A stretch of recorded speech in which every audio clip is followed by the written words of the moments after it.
Okay, ladies and gentlemen, it's 1 o'clock. It is April 27th, 1 p.m. We have a quorum here with Ms. Sharon Wolf, Secretary, John Wiley, Vice President, myself, Aaron Mendez, Director at Large, and Jason Long, Treasurer. We have a quorum. Can we stand up for a moment of silence, please?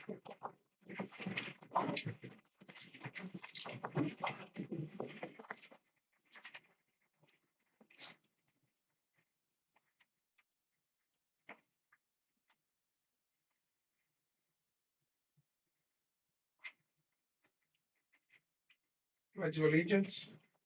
I pledge allegiance to the flag of the United States of America and to the republic for which it stands, one nation, under God, indivisible, with liberty and justice for all.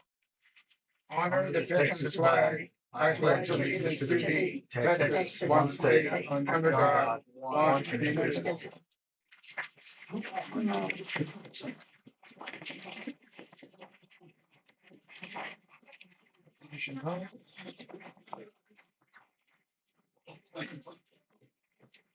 Ladies and gentlemen, before we start the meeting, I just want to remind everyone, again, the phones, you can turn them off or put them on mute.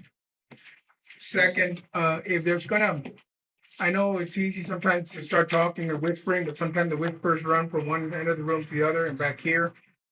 If y'all want to talk, just step outside, talk, yell, and then come back in. I would appreciate that. Everyone will be heard.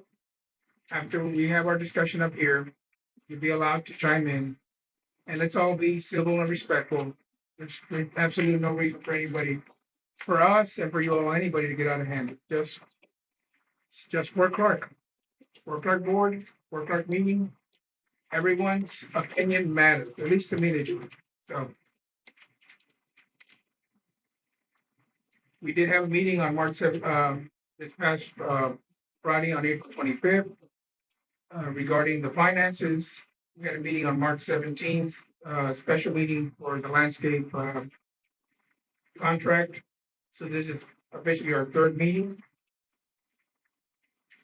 And now we will have our secretary, and we don't have any minutes, we'll approve the minutes of the next meeting.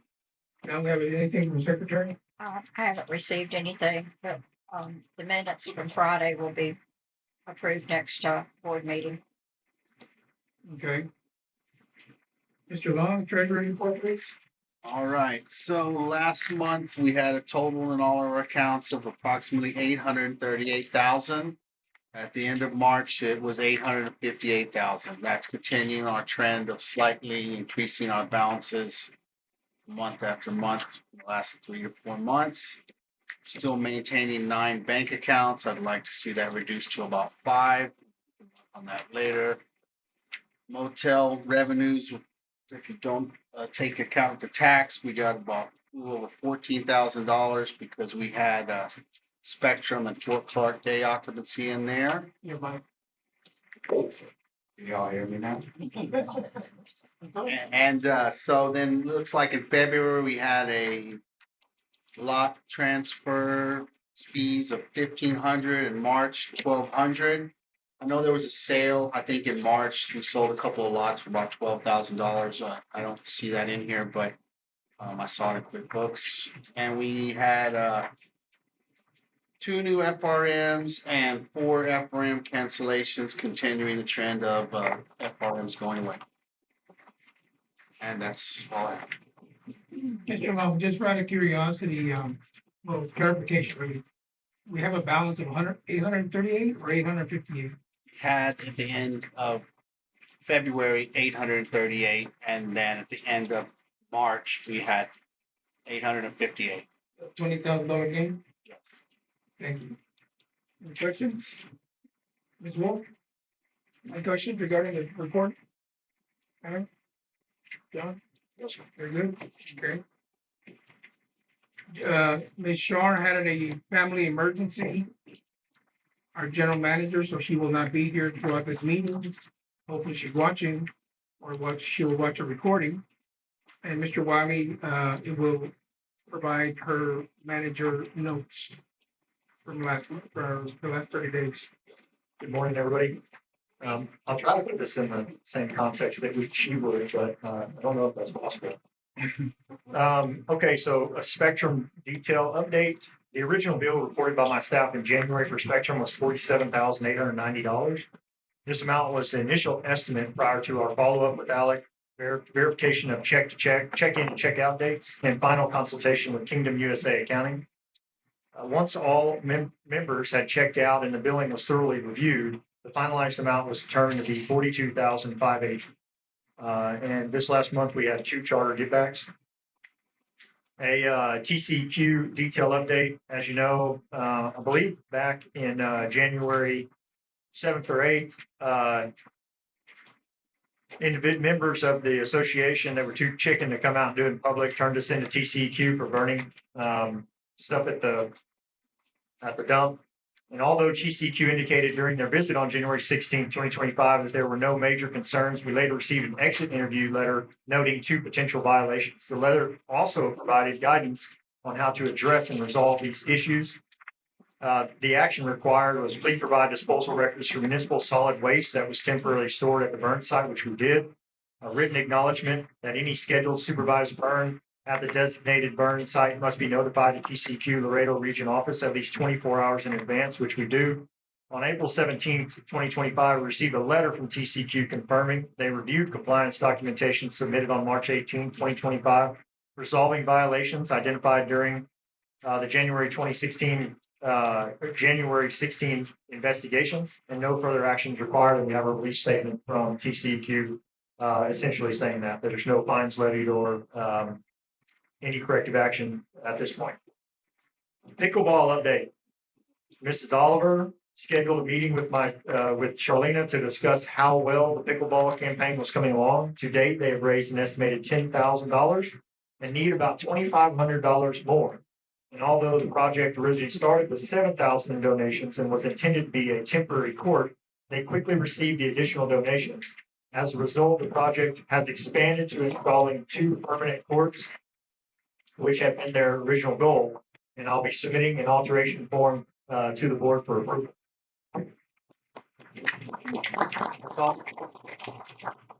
Volunteers at work. Yeah, thank you.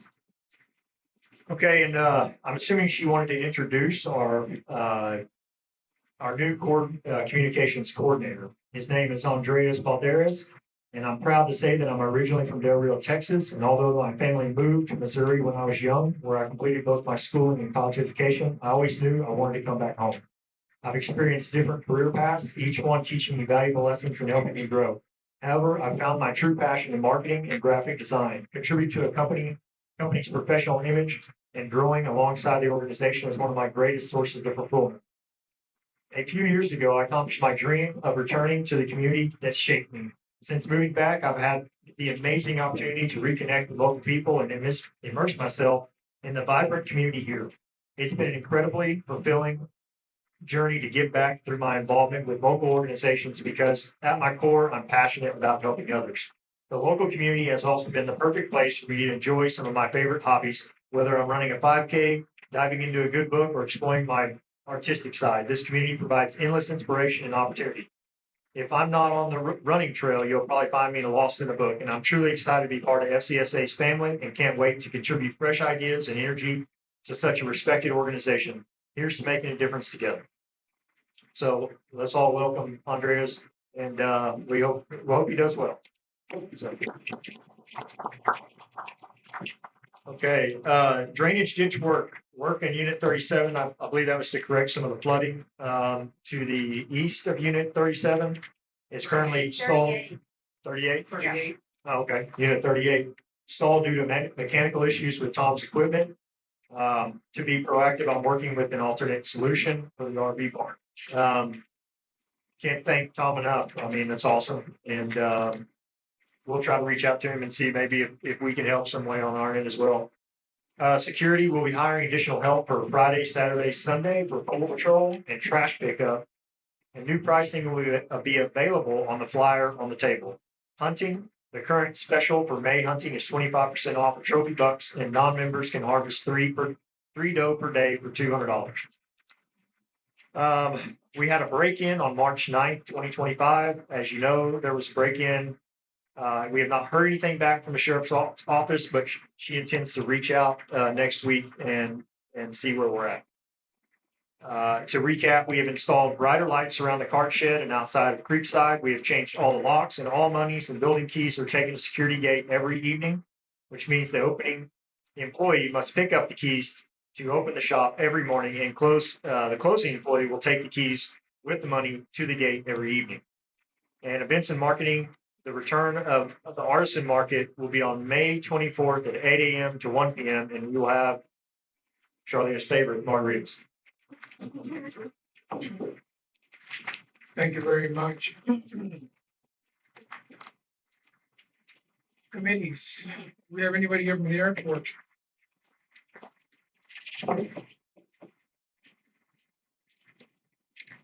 Architectural.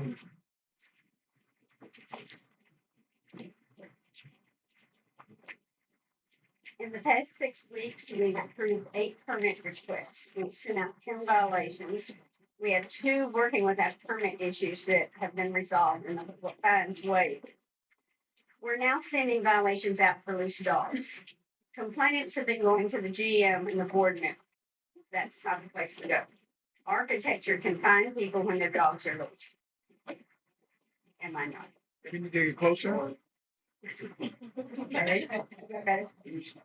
Okay. Architecture can find people when their dogs are loose. We just need to know who they are. You don't have to sign a complaint. We never give out who filed the complaint, even if we know. They can be left at the front desk in an envelope addressed to architecture. We're sending a first fine of $250 since this is a health and safety issue. There's no first warning. Please keep your dogs confined to your yard or on a leash when walking them, and the leash needs to be attached to you. As usual, we're looking for new members for our committee. Please come and attend a couple of our meetings at 5 p.m. on Tuesdays and see what we do. Thank you. Ms. Bitter, real quick, how many people are you short with the architecture committee? We have room for 2 people. 2 people. All right, ladies and gentlemen, anybody want to volunteer for the architecture, please let her speak to her outside later on the meeting. Golf committee?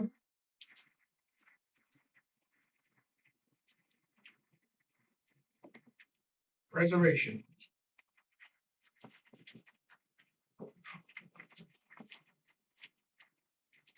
I have something to hand out.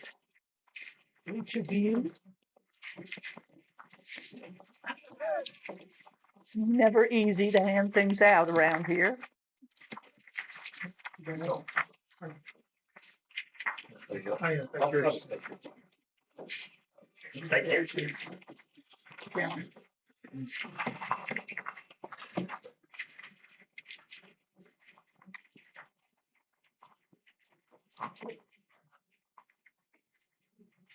Well, first of all, Francis Bitter just gave me a check for $5,000 for the Preservation Committee from Community Council. So thank you, Community Council, and all the members who are involved with Community Council.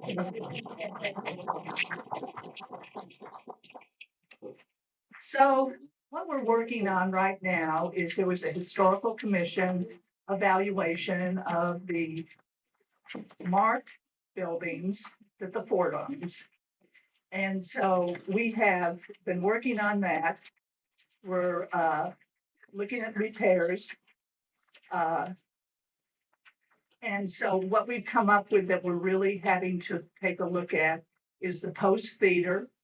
We're evaluating it. Part of the repairs will include action by the fort, and I'll talk with Charlene about that.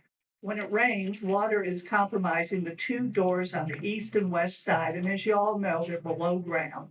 And so water puddles there and then leaks under these doors and corrupts the interior of the building. So we're not responsible for interior of buildings, but this is something that does impact that.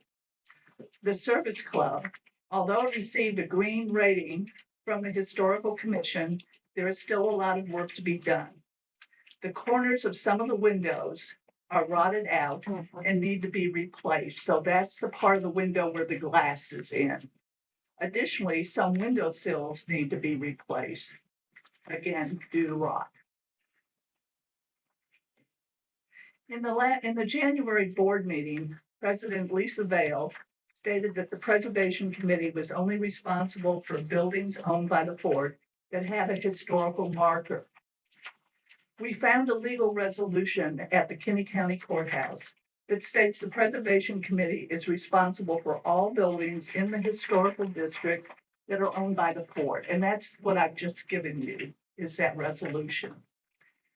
So that certainly expands out what we're in charge of doing. And we're glad to do that. It's not a problem. Chip Riggins has agreed to serve on the Preservation Committee. The committee voted their acceptance and the vote was unanimous. So we'd love to have him on the committee. We ask that the Board of Directors appoint Chip to the committee. And that's my report. Any questions? What are y'all working on right now currently? We're working on the service center, the post theater, and I think from this document that I just handed you, we'll probably start working on the motel buildings. Okay, thank you.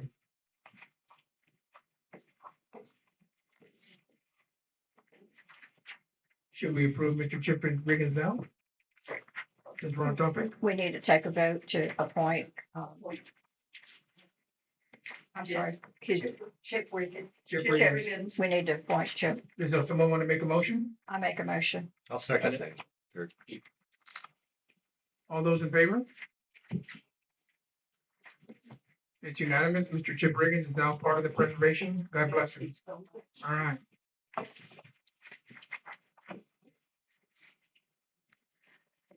Recycling, Miss Helena, I don't see her here. There's a first. Oh, she's okay. She said she sent her report in. That-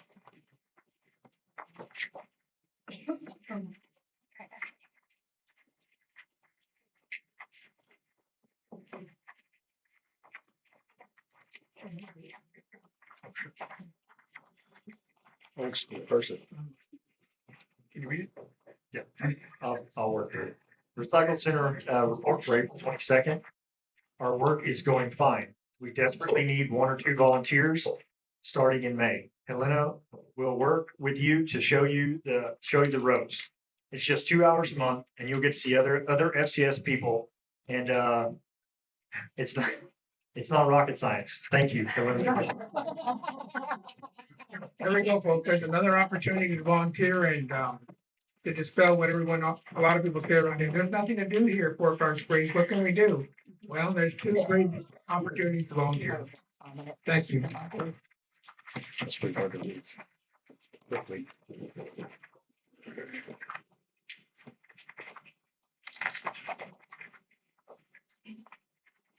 Election committee.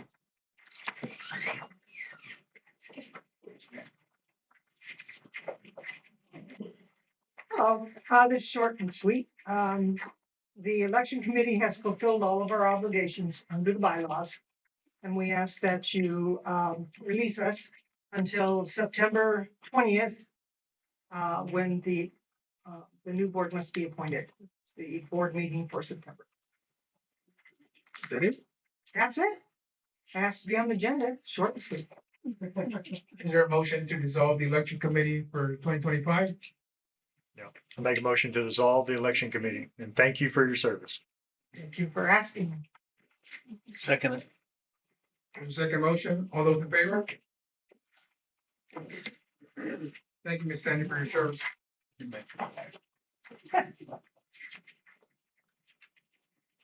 Sure.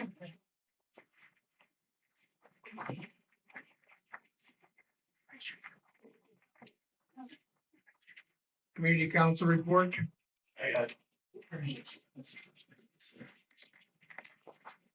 Short and sweet. So you already talked about the pickleball thing. It's on our report. Warren's trying to get up with the basketball court, at the next project. Martin stepped up as VP, so he's our new VP for community council. I ain't going to come take over as president. I'm getting expanded on inspection, so whoever wants to take over, it's an open position. You guys step in for that. Not too long. All told. Yep, that's how I do it, phone call. As for Spectrum, we do still have some alibis coming in. So I told them to go get with Miss Cavender how to do it, pictures, layouts, where it's at.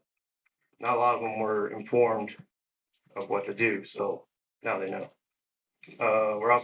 I'm pushing the STEER program, State of Texas Emergency Response. So I'm the EMC for the county now, and as for the STEER program, if something happens to our residents, we at least know what equipment we're going to need for certain special health equipment.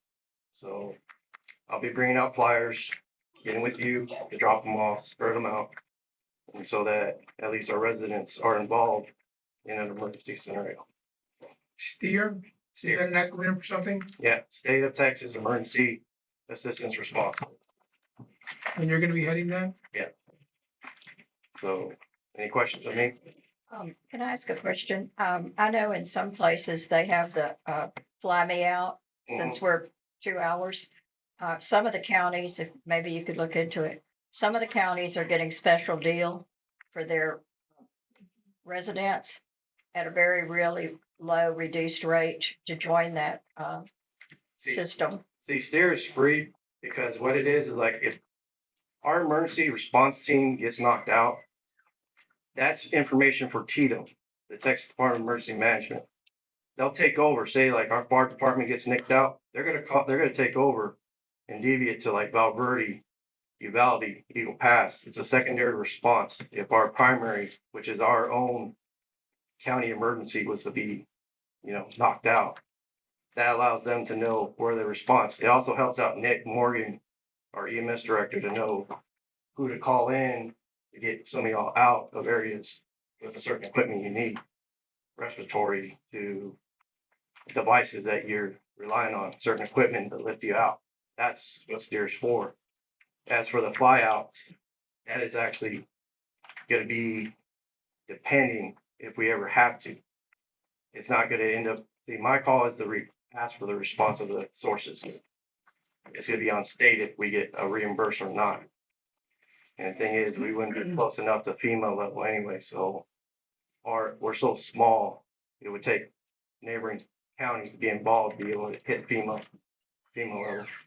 So that's why I'm pushing this STEER program, because stuff like that is beneficial to all of us. Right, because it gets very expensive if they have to fly you out of here. And working with plenty of insurance companies, they prolong on claims and retainage back on certain claims that we put in towards your house, car, health. We all know that.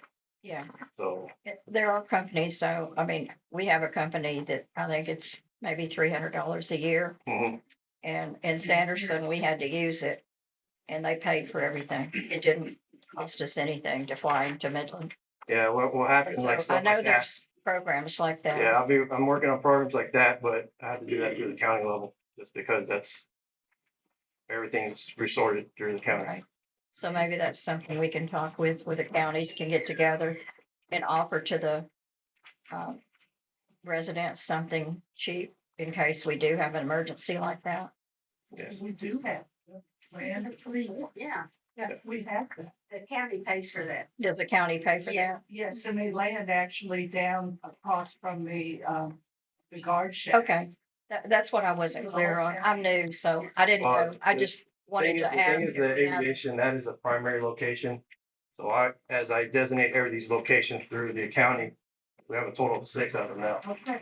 So it's just, instead of relying on the ports, look at what happens at Fort Clark Day. What gets occupied in Fort Clark Day. You don't have a landing zone. So now I gotta find a designated zone. Right here up on the Fort main area is not a good area because of the wind gusts. Even though we have the choppers land there, it's always been risky when they land. So now I gotta look at the airfields, other fields, football fields, those are our alternate spots. So, Okay. How about the baseball field up here on Highway 90? Too small? I would not put it there because if it's during a rain flood, that's always flooded. So I look at things that are not affected. So that's how I've been organizing my EMC plan. I'm adjusting what Henry was doing and just adding to what he's already accomplished. One sidebar is that the Olivers, for one, they got the post theater snack bar cleaned up. I'm just gonna keep saying the Olivers have been a helpful source out here, so especially taking over for pickleball. Anything for me? One question. I have one question. During Pork Park days, they put a lot of porta potties all over the place. And the person that was contracted through Community Council, Pork Park Days Committee, left his handicap porta potty over here at Rendezvous Park. Do you know why it hasn't been picked up? Because I haven't notified him. Oh, Well, I had told him, but it's on him now to come get it. And so every time I run into him at a meeting, oh, so he he knows. knows, he knows, Okay. he knows. But I would play the 30-day. I told him 30-day rules gonna be applied here in the state of Texas. Guess what? It belongs to the port here soon if you don't pick it up. You may not want to pick it up. I saw the same thing with all the other port johns that were, left around. I get it. Everyone was upset that we're still sitting there, but the thing is like this guy goes to a lot of places. But I did tell him here in the state of Texas, once it exceeds 30 days, that communicates. It's exceeded 30 days, which is Oh, yeah. fine, which is fine. Oh, yeah. Sure. I just figured the guy was losing money by leaving it there, but that's his business. Yeah. Orange. Okay, so thank you. I have a question for Richard. Richard, You can talk on the sidebar. just real quick, What's up? the gym, there is a landing site right there. It's been used before by our life behind the current gym. The fitness center? Yeah. Too much stuff. All right, too much I just want to follow up on community council with the final Pork Park days. We had income of $19,558. Most of that, 14,000 of that is from donations. So thank you to our sponsorship committee and to everyone that donated to us. Our expenses was $12,441. We still have a $500 outstanding check, so we cleared $6,617. With that and money that we already had for community council, we were able to give the $5,000 to preservation. We have $5,000 for startup for next year's Sport Park Days, and we gave $2,000 to the pickleball project. 2,000? $2,000. So you got 5,000 to start next year. Yes. Wonderful. Good job. Shout out to all the volunteers that Yes. participate in Pork Park Days. As everyone knows, it's a huge endeavor.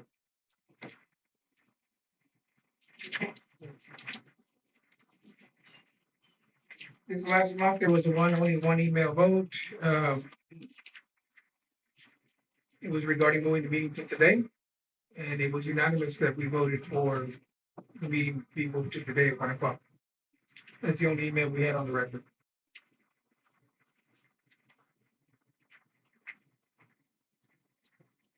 All right, now, assigning election of BOD officers. Discussion and possible action.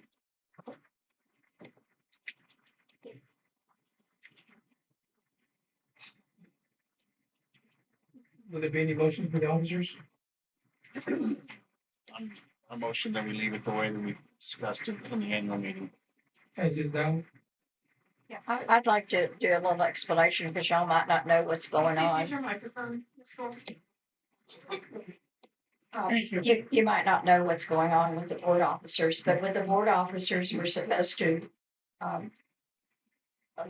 the board will elect the officers for the new incoming board. And we just wanted to let everybody and all the members know who the board members were going to be. And we had discussed that the ones that had longer tenure should stay in the positions. Since Aaron and I are new, we didn't want to jump in and be a president or be whatever. So we felt like they had the experience and, so that's one reason they're gonna move up and we're gonna observe. Thank you very much.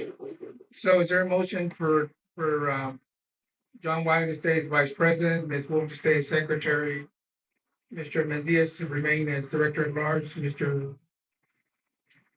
Long to remain as treasurer, and myself as president? Do I have a motion for that? I'll make a motion for all officers to stay the way they are, and I'll second that. All in favor? Unanimous vote. Unless God calls us away, we're gonna stay as is. Calls us home.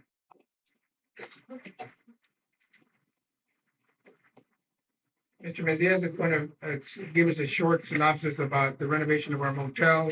As you all well know, that we've spoken about this in the past. And Rogers.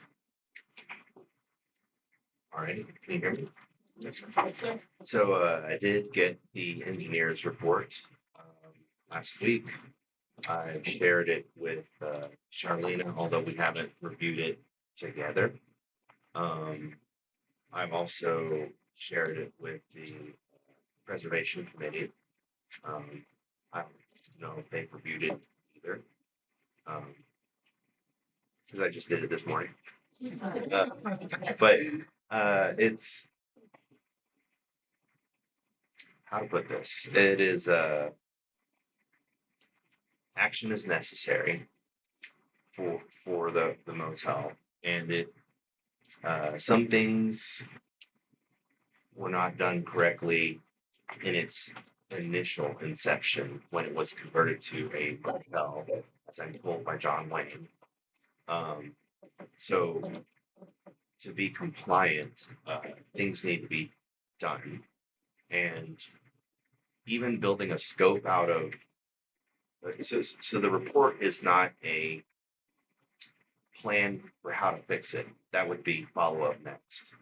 But this is a report on deficiencies as required to be an operational motel. So there's not solutions. It's just a list of what needs to be addressed. As such, it's not entirely enough to build a scope off of, because, for instance, there are many different ways to solve some of the problems. Some solutions cost more than others, and it's an aesthetic choice, and then that ties back into the driver of the look of our motel maintaining its historic appearance to some effect. So in that regard, this it's a process. We're moving on, and there's more to be discussed. It has to be addressed though, and because the engineers are under obligation, if we don't address these items, then the state will be notified. And I knew that going into this, but it may be a hard pill to swallow, but it is the lawful right thing to do, and it should be more just eye opening about the state of needed repair on the motel, or the danger that it poses to occupants in certain scenarios. So more to come on that, but the process is starting. So, any questions on that? Hold on. Any discussion amongst the board members? Any discussion amongst the board members? Questions? No. John? Yes, sir. No, sir? Yes, sir. Jason? I guess my only question right now before we open it to the audience is the engineers are helping volunteer for carpeting with what they've done. They're supposed to send me an invoice, which, as I mentioned before, barely covers gas. So it's a favor. Okay. But, further work would have to be discussed if we're going to get recommendations. Gotcha. But for now, this is more of just a deficiency report of things that need to be addressed. They don't need to be the solver of the problem.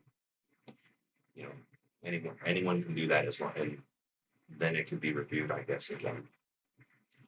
But didn't you say that we need to start thinking about addressing those, or we might be, they might be legally obligated to notify the authorities? Yes, and I mentioned that. There's no, I don't have a timeline from that on expected addressing of things, but in a nutshell, the second floor should not really be used until we address these things. So at the next meeting, can you have a list of the deficiencies that we could maybe let people know what they are? That is the engineer's report. Yes, I want to review it with the committees. right. I mean, after it's reviewed and all that, we get to next meeting, we can have more discussion on it as to possibly what it's gonna cost. Well, that's what I'm saying, that without a solution proposed, and I'll give you one example. So a column attaches to the ground in a number of variety of ways. A simple, cheap way would be a Simpson tie, which you can buy at Home Depot. It'll be ugly, it won't look historic, and it'll get the job done. Or say we want something that looks more like, I don't know, the really cool brackets in the commissary. A custom steel knife plate bolt connection costs a couple $100 per. And those are actually harder to engineer than this basic simple connection, so that the cost can vary wildly depending on the solution. I've had an engineering solution double the cost of construction on a project, and then we had to simplify it to reduce the cost. So it's part of it is an aesthetic decision, and what people are how much money do you want to spend on the solution, and how much do you care about what it looks like? Because those are two different Right, and having to stick with the historic look of everything so we can still qualify for grants and things like that. Use your mic. Use your I mic. can't hear you. Oh, my concern is if we go the simple route, will that interfere with us getting grants and keeping it historical? Well, what this does is it has to be discussed with the proper entities for the solution that they will accept. There are a number of modifications allowed on historic district buildings and landmark buildings, black buildings for that matter too. It just has to go through the proper channels and be approved as a solution. And then it's all good. The thing is though, again, the cost, and in some of these cases, the cost can be driven up, what's acceptable and what's not. And it's just the reality of our, it's the reality of all historic buildings and construction and keeping them like maintained. It's just what it is. Right. So we can submit some of these to go ahead and submit some of them to, we can go ahead and submit some of them to the Historical Preservation State of Texas and get their opinion before we do a lot of, if they say, no, it's not gonna work that way, then we have to go the other way. Wait a minute. Hold on. So they don't, the commissions typically, they don't provide answers. They provide approvals of presented solutions or rejection of them. Right. And upon a rejection, they don't even necessarily give you the answer that they would accept. So and there is some guideline to it, but it's not, it's a process.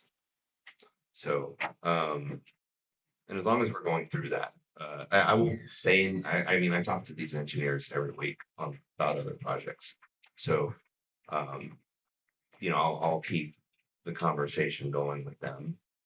But it is, yeah, we'll have to come up with a solution, which will then give us a scope, present it to some commission for approval, and then if we're rejected, we hit the items that we're not in compliance, We submit that, they approve it. Then we have something to build a scope off of to get bids.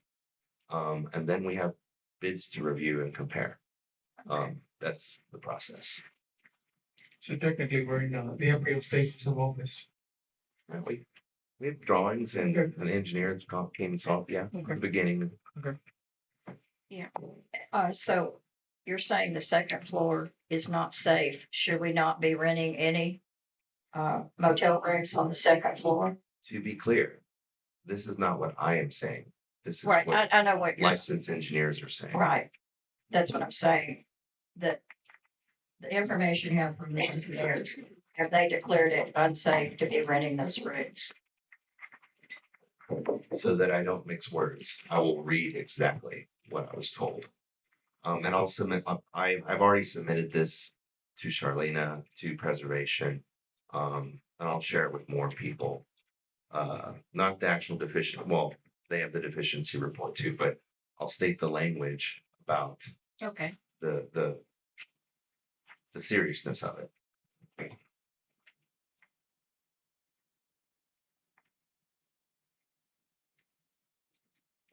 In one of my 6 emails.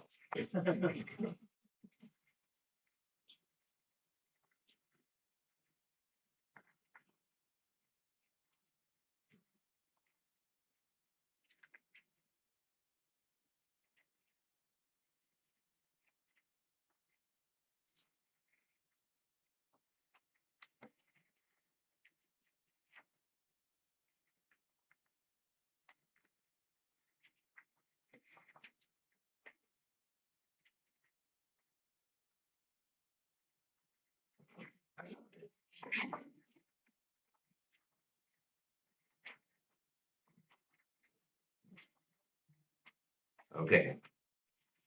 Aaron, I marked up plans, but I think the letter and photos may be more clear.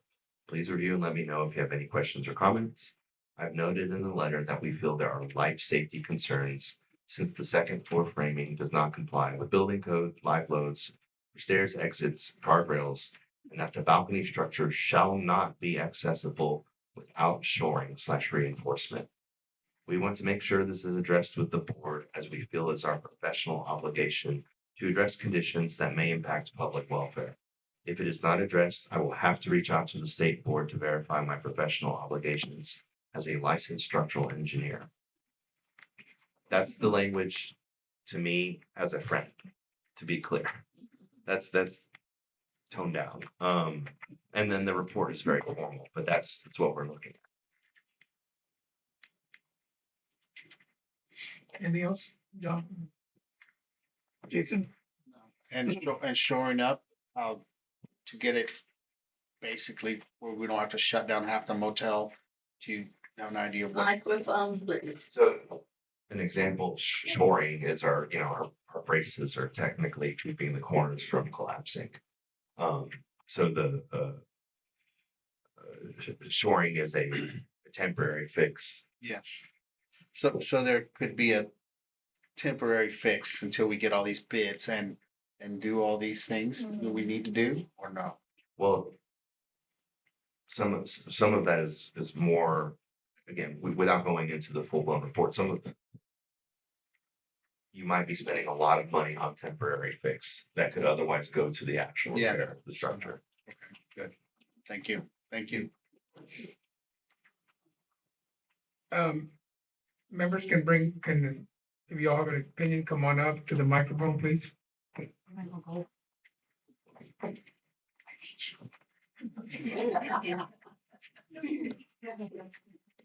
have a couple of questions, obviously I do. Maybe, I don't know how Texas laws work with preservation or anything, but are we to assume that this motel has been going through temporary fixtures or what kind of repairs you call, that OSHA doesn't come and check it out? That Texas compliance don't come and check it out? And so this has been basically years and years of neglect and maintenance and lack of maintenance? I don't know, don't you have OSHA or Texas compliance? OSHA is a job site safety. Okay, It is not an end product Okay. entity. So they, if the workers are up there without harnesses, then that's a non-OSHA compliance. The building code is different than that. It's compliant with building code, and OSHA doesn't monitor that. That's typically a building structural inspector, et cetera, or even engineers sometimes do the inspections.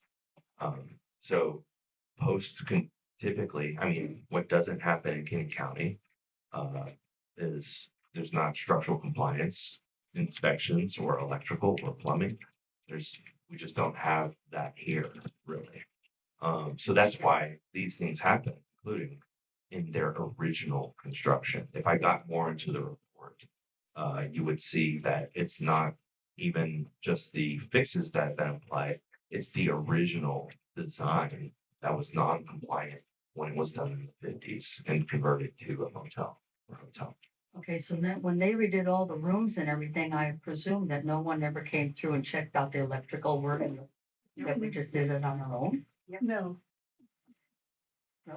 That's why I'm here, because this is all new. to me. no. I would say I can't travel back in I know time, you can't.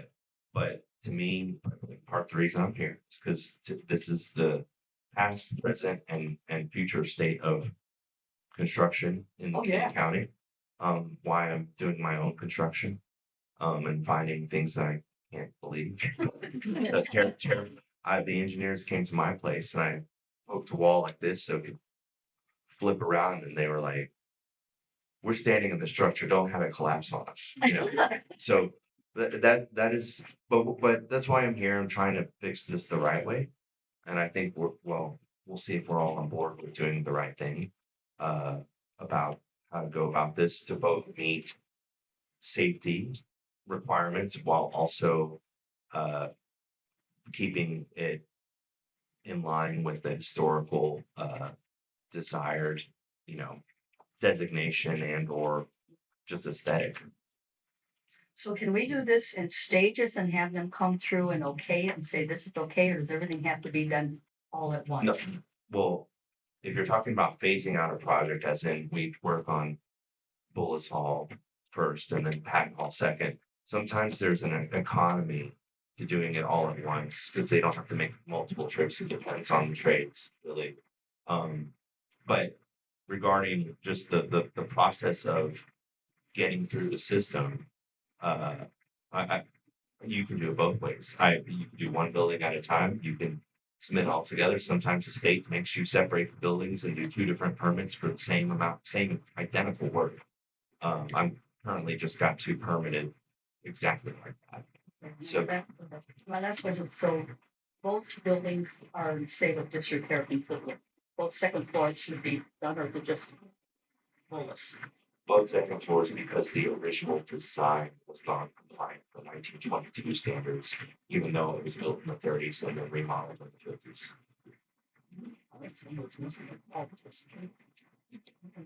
I guess I can't believe that they didn't come through and check things out. People don't know what they don't. Oh, I got that one going.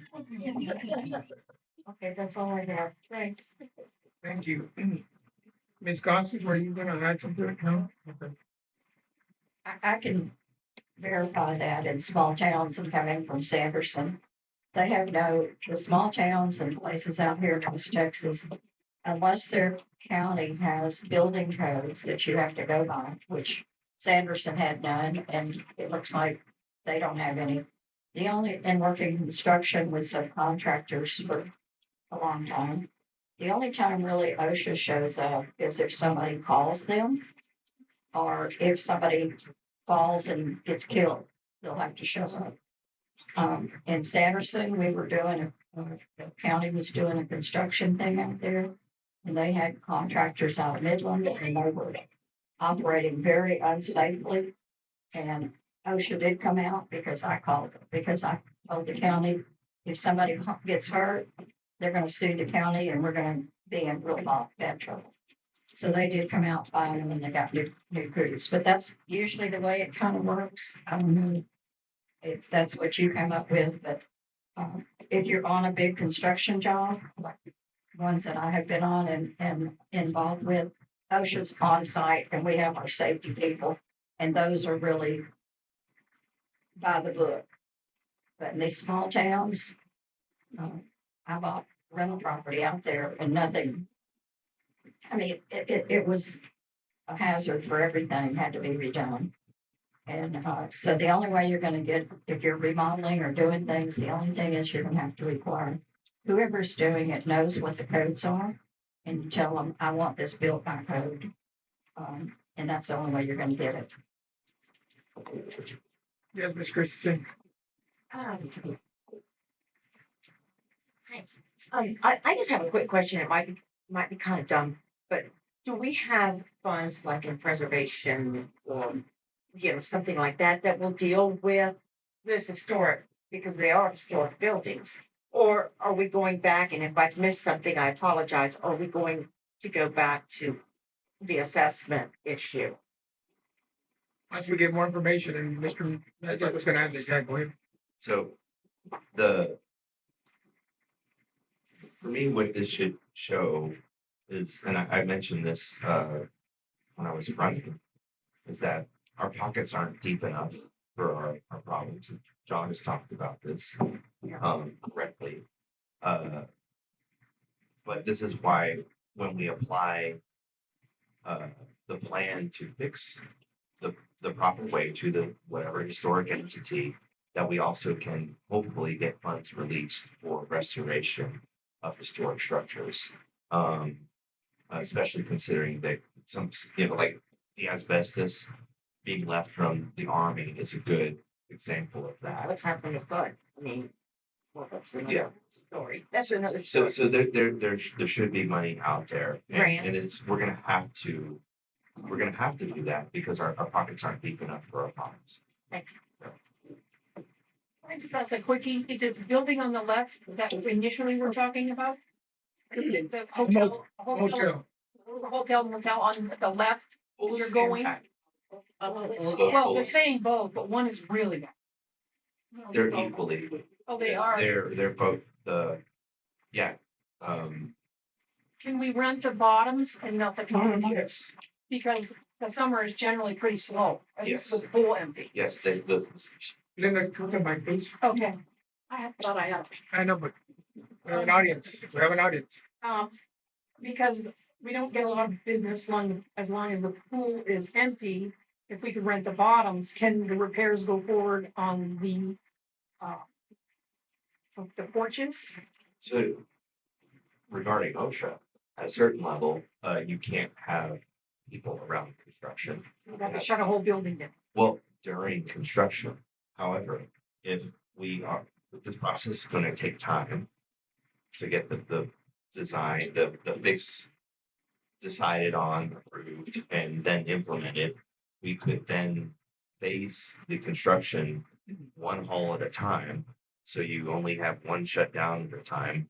And yes, but currently the first floor should be all that's used per unit. Until we get. But that doesn't, and you can do that while you're not doing construction because you don't have to worry about someone dropping a hammer on something. Right.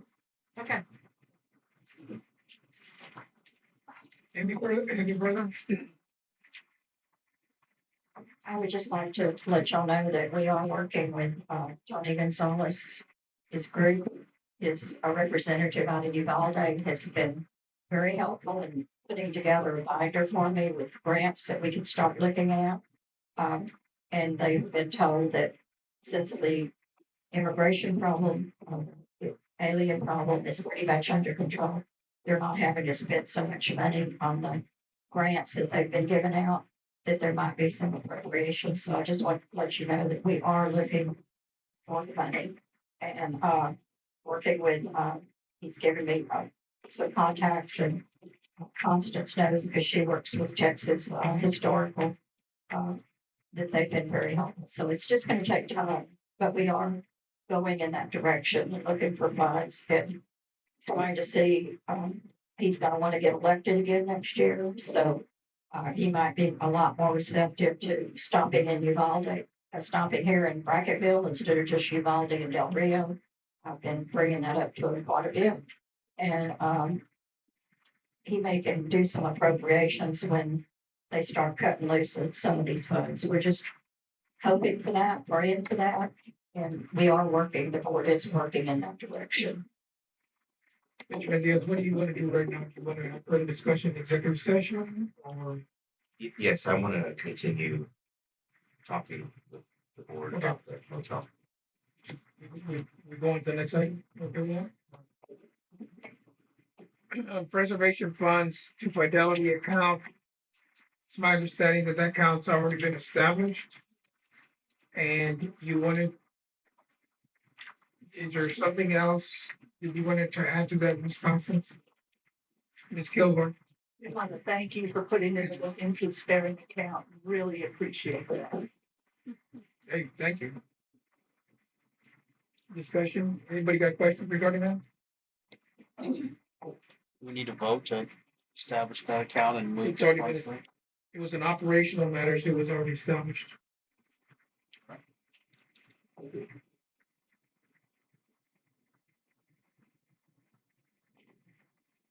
Ladies and gentlemen, I know you all You know, I have been, think maybe we should just go ahead and motion and vote on doing that, just to make it official that we're taking. go ahead and make a motion. Go ahead and make a motion. I want a motion that we move the, step, I don't know if the account's fully opened yet, but I want a motion that we move the, preservation funds into Fidelity and start, issuing them checks out of there, potentially shutting the local bank and trust account as it will no longer be needed This was just the preservation fund for now. for Yes. now. I'll make the motion. Or you make Already it. motion. I second it. What is everyone unanimous vote? Yep. What is everyone saying? Aye.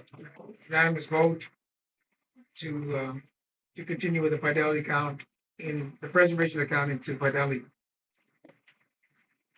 Establish amount on cap properties. Ladies and gentlemen, if you kept up with the latest news, we made a bid towards some lots, 134 lots that they're owned by the county, the appraisal district. And then someone came in and outbid us. And the taxing entities denied not only the Ford's bid, but the individual bid for those properties. So now the question is, how much are we willing, as a board membership, willing to put up to buy these properties? So I want to discuss that. in Okay, we're gonna- executive session, not out. Huh? I don't want to discuss the amount that we're gonna do. I mean, that Yeah. should be in executive session. But Sharon and I have met with Chad Potts and he says he is not gonna put in any more bids. We were gonna go down and speak to Mr. Tate on that matter, but since we have litigation with the CAD, he refused to talk to us. So I think we should just come up with an amount and get a bid in there, and Chad has promised he will not put a bid and he will not get someone else to put it. So hopefully that is accurate and then we will have this matter solved. Well, if that's accurate, that's good news. He did meet with both of us and said he was done bidding against us. He was not gonna bid against us. So, I almost, I wanted to get a blood thing on that, but, I don't believe he'll bid. I think after talking with him, he's gonna back off. Okay, so we will not, at this moment, set an amount. Either way, it's an issue that we, the membership, is gonna have to pay to get those properties back. How much we're gonna bid will be determined. And I understand what Mr. Long is saying. Any discussion from the audience? Yes, sir.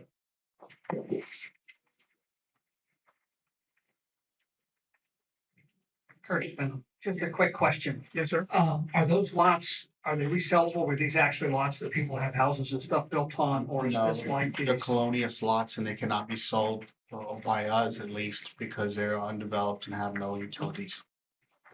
Okay. So if somebody owned all 135, does that give them 135 votes? That's a matter of opinion. It has not been legally tested, but there's a wide opinion that if you have a deed to a piece of property inside here in a unit, then whether you're a membership of this place or not, you're entitled to a vote.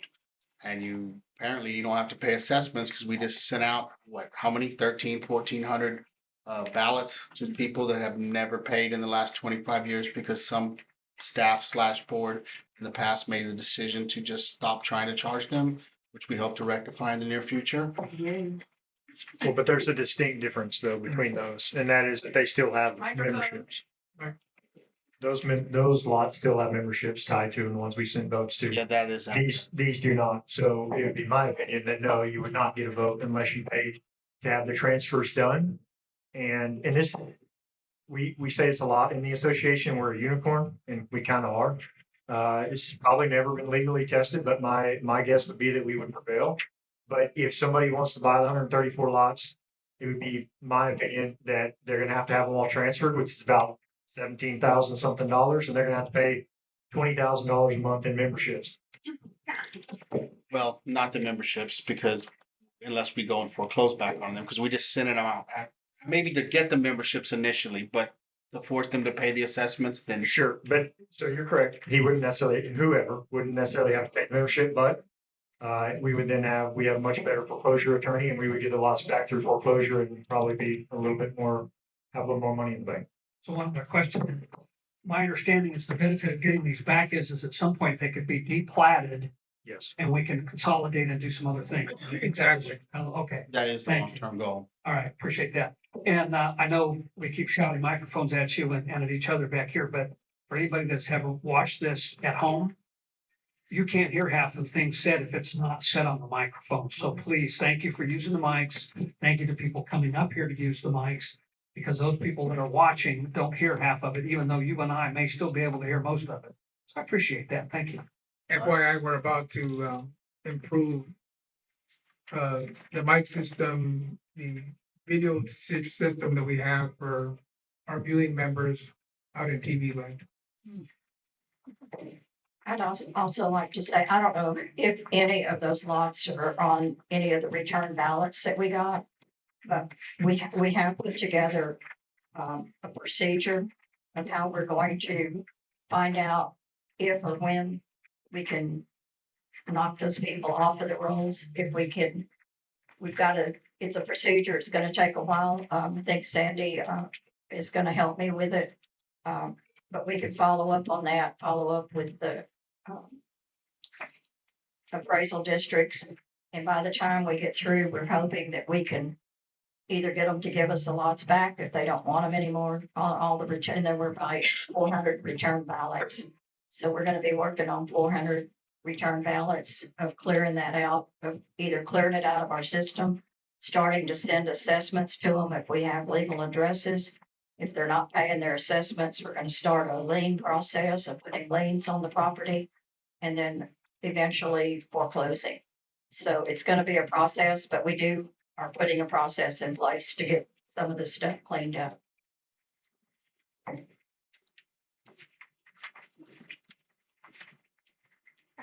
I have a question. So would these be considered then colonial lots per the definitions of the state of Texas? Yes. Okay, so, and anybody, I just want to share this with the audience and, anybody watching, Ken Paxton, Attorney General of Texas website.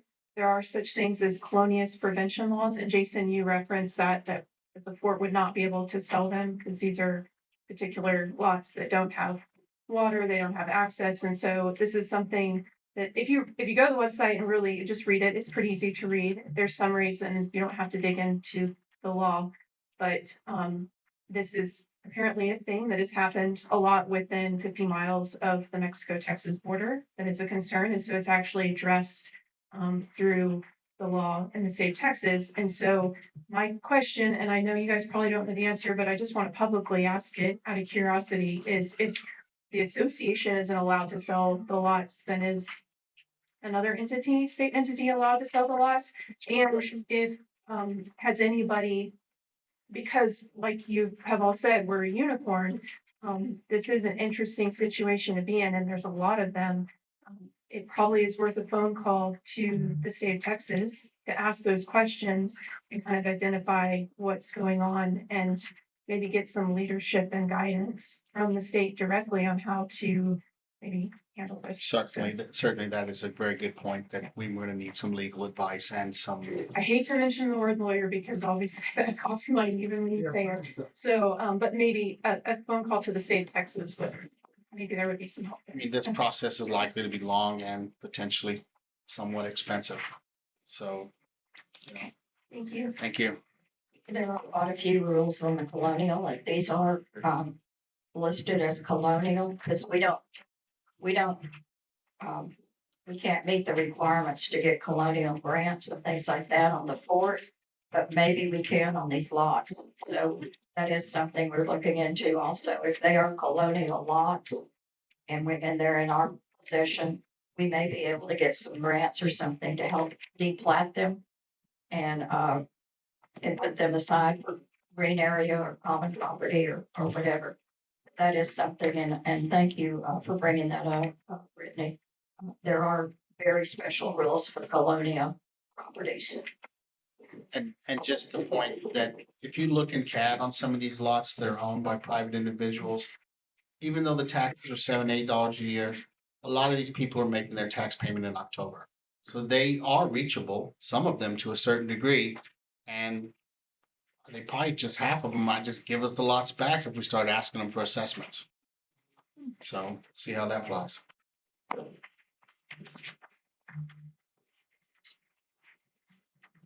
Any other questions regarding that?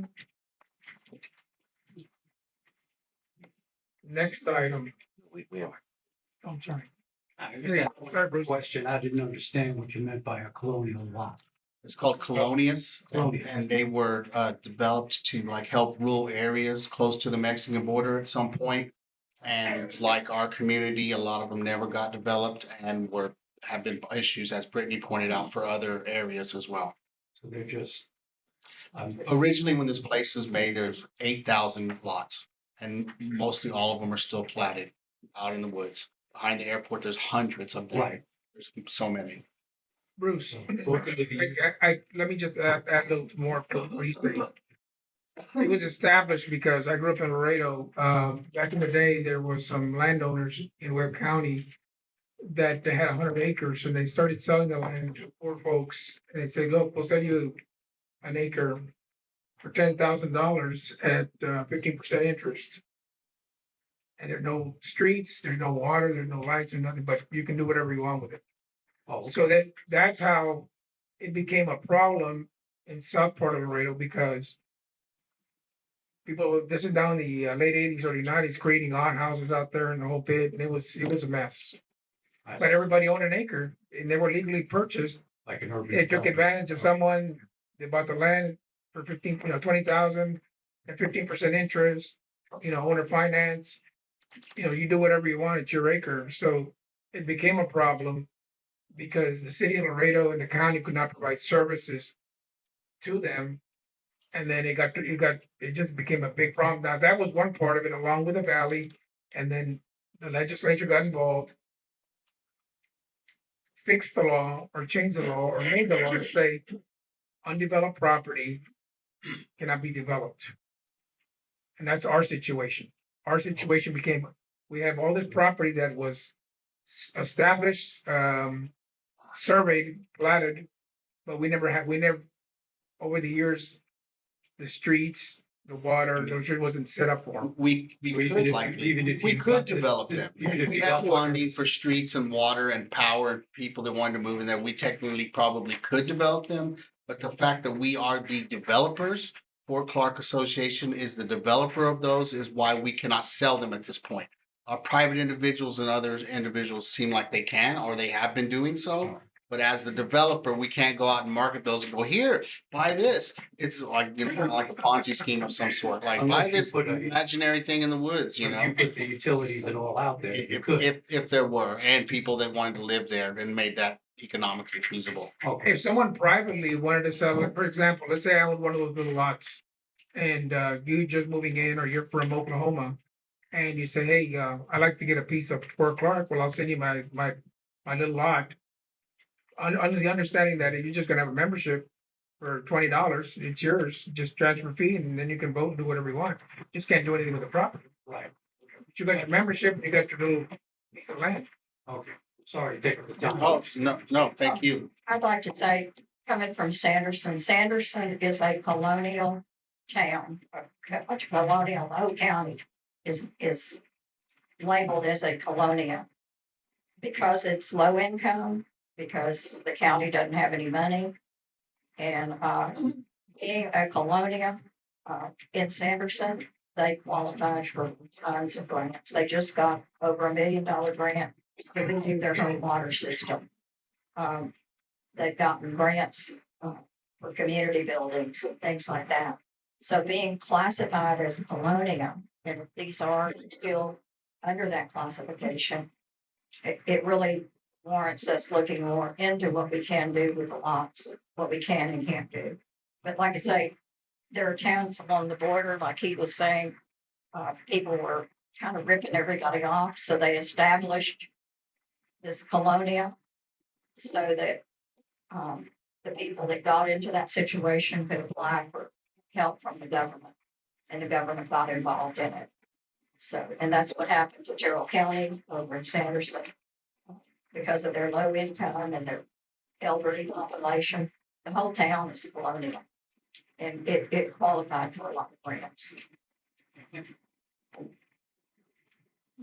Anything else? No. Next item, Finance Committee. Sharon, do you want to, you want to kind of mention how that may, what you're thinking about or what we're thinking about? There is a resolution, I'm sorry, microphone. There is a resolution that, Fort Clark, Association should have a finance committee. Just like we have an airport committee and a reservation committee to report to the board every month on what's going on with finances. And I've been receiving a lot of people are interested in what's going on and would like to know more about it. I believe that we need to have this finance committee. I think it could help Charlena, help Jason with what we're trying to get done with the finances and being able to deal with crime beer and ask questions and then bring it back, to the board meetings and have them as a standing committee, just like we have golf and recycle and everything.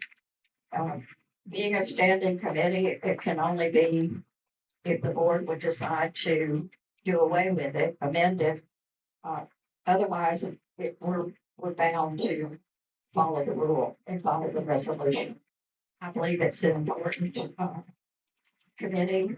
I would like to, make a motion that we formally recognize and reinstate the Finance Advisory Committee as a standing committee, of the Fort Clark Association, pursuant to the resolution 2017-01, and it was adopted January the 8th, 2017. The finance, for the resolution, the Finance Advisory Committee will consist of 3 to 5 members, including the board treasurer as ex officio, voting member of the executive officer working with our general manager to see what she needs help with and what she would like, to bring back to the board on the finances. And, as a non-voting, she would be a non-voting member. The committee would have voting rights within their committee, just like the other committees, to elect a chairman or to elect, to vote on what they want to present. It has nothing to do with the board or the board votes. The finance committee would be working, with the board of directors, the executive officer, and they'll review, financial matters of the association, such as, but not limited to, expenses, revenues, financial assets, budgets, and audits. The committee will report their findings and recommendations to the association board of directors at their regular monthly meetings. And I propose that the appointments to the Finance Advisory Committee, be made annually at the January regular meeting, and the committee function in an advisory capacity only, without authority to act on behalf of the association. And if it come next January, we don't think we need it, or people don't want it, they want to dismiss it, maybe we can take a look at it then. But for now, with all these questions coming in about the audit, with our finances, with working with Tribe Beer, finding out what's going on, I would like to make that motion that we put them back as a standing board committee. Okay, Sharon, right now it's, you may do the motion a little later on. It's right Yeah. now where you presented what you would like regarding the finance committee, what your goals are now. It's up now to the directors to have a discussion, and then we'll leave it up, open up to the public. John, you have anything to add to that? I have some questions. Since, I want everybody to put this in perspective. There were a lot of people that worked really hard to try to clear up the books prior to me being on the board. Me getting here, I have not done 1/1000th of the amount of work that other people on the board and volunteers have done to try to clean up the books. But the books are clean. You've heard that from Triumvir. We've had an actual audit on time. That hasn't happened in, I don't even know how long. That is the definition of success. That is the definition of good books. You have a professional company that represents over 100 clients, has literally said they are more proud of this project than any other project they've ever done, and that these books are squeaky clean.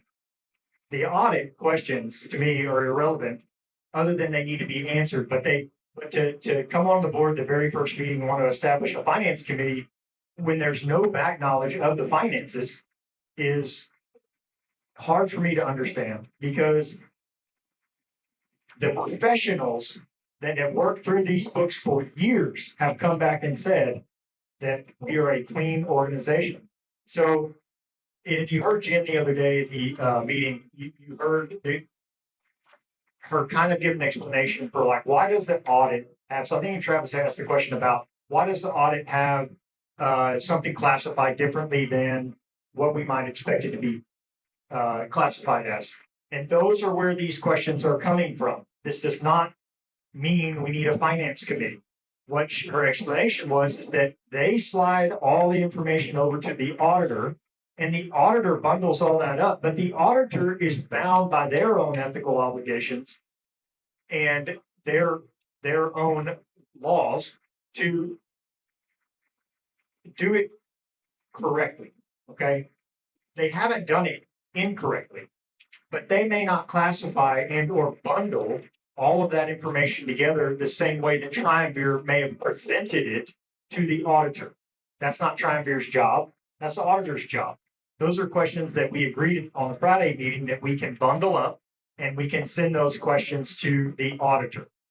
So you also heard Jim talk about how when they took over that the mistakes found in the financial input were hard to imagine. And then you heard her say, well, now they hardly happen, and they truly are mistakes, and they very rarely happen. So I just have to ask, what's the goal? What is the purpose of having a finance committee?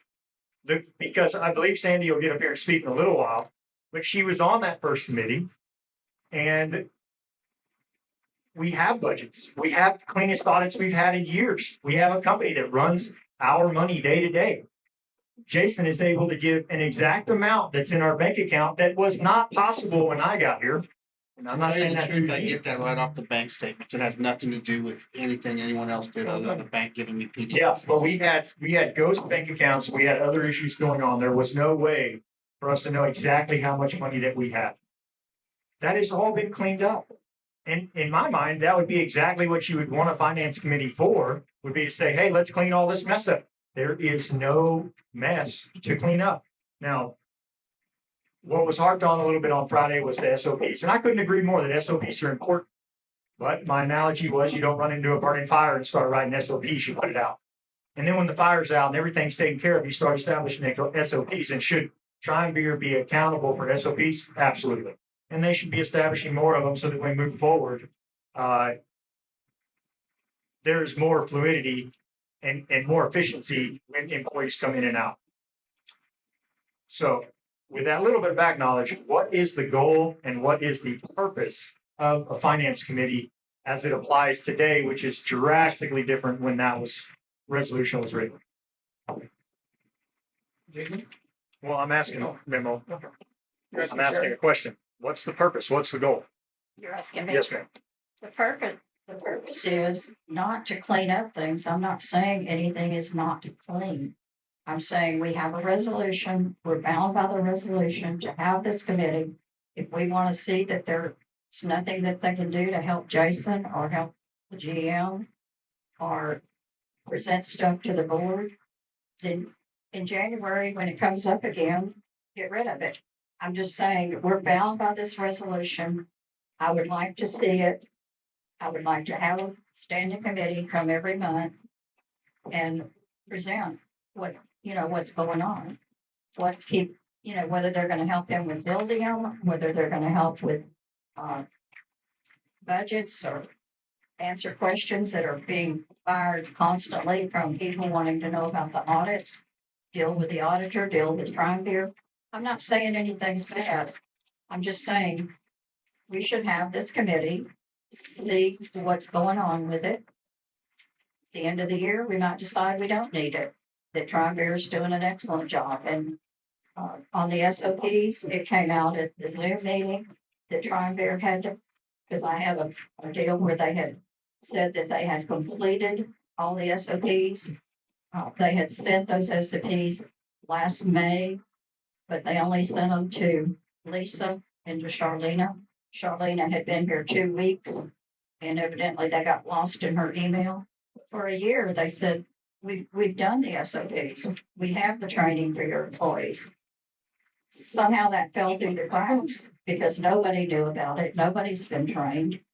And I guess they're still in the email because they were gonna send them to all of us, and I haven't gotten those SOPs in my email yet. It's just things that we need to know as a members. Let the members be more involved. Let them have a place to go to ask their questions. Charlene is being bombarded every day with emails, asking questions, asking questions. She doesn't have time to deal with that. We need a finance committee that can help her answer these questions. If they put it in the wrong place or they rearrange something, let them help. That's all I'm saying. I'm not saying there's anything wrong with anything. But I know she is, I know I am, I know some of the board members are, and some of them are probably, and a majority of them are probably frivolous. But somebody needs to be there to take, so we can direct them to somebody to get these answers. I think that the members have been ignored. Their questions aren't being answered. And that's all I'm asking. We need a committee, a place to send them, like we send them to community council, or we send them to the architecture committee to help with these things. And I'm not condemning anybody. I'm saying I'm sure that it's much, much better than it was before, but it can get better. And I think the finance committee can help it to get better and help the members feel more involved and have a place to go to ask these questions. Jason? I'd just like to see members being more involved. And if we do find some people that want to be on this committee, these are people that chose to build their life in here and chose to respect their property value and maybe sell it when they need to go to retirement home or whatever happens to them. So I don't see the pushback or the harm considering these will be volunteers, not people that are charging the $450,000 a piece to give their 2 cents. So I'm just curious on what harm. There was a previous committee. I wasn't involved with it. I wasn't paying attention. I was on some other continent at that time. I wish I was there now. But at any rate, I would like to hear from people that were involved with it, and I guess that's gonna be Sandy. What was the harm from the last committee and why wouldn't this new committee potentially bring us any value? Hold on. Aaron? So my understanding for Sharon is this is an existing thing unless we disband it already. But putting it back together is a matter of board approval of I don't know, vetting people who want to do this to assemble and then have them report. And I'm along the same line of and this applies to more than finance committee. To me, this would be about any type of committee. in future creation or whatever, I think the idea is mostly just about inclusion, because there's a lot of chatter and people getting heated online, and a lot of questions that they have, and some are reasonable and others are also reasonable. Um, so uh, the, I don't see why not. And if we change our minds, we can change our minds about it. Also, the whole other thing that no one's talking about is um, getting together a group of people that can like not go at each other's throats to work together for the forge for all of us. And that'll be a challenge, enough anyway. We as I was saying, I've come to realize we literally argue about cats and dogs here. Um, but I have hope for this place, and I really do. I wouldn't be here without hope.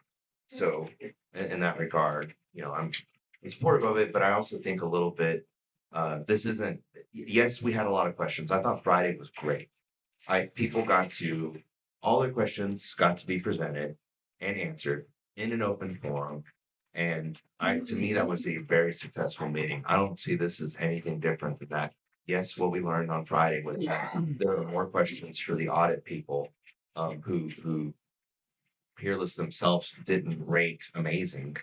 Yeah, we can get a better auditor, and there's a lot of questions, and hopefully, from A to B and B to C will be different because it's the starting of a clean set of a lot of previous issues resolved that a lot of people worked really hard on. And I just think, uh, honestly, I think our treasurer needs a little more support for what he's doing. And one thing that I would like to consider, if we can get the audit produced maybe a week early, maybe next year we can give it out to the membership maybe a week before the meeting. And then maybe we can actually have the auditor come here themselves to answer these questions, because Triumvir came here to answer those questions for the audit, but no one had seen the audit. So then there comes a flood of questions from the audits, from 2 years worth of audits that no one's seen before. And now we're being told, well, don't ask us, ask the auditors. Okay, now we're gonna get the auditors out here? Maybe. We disengage them, so maybe they'll still talk to us. I guess we're gonna find out on that.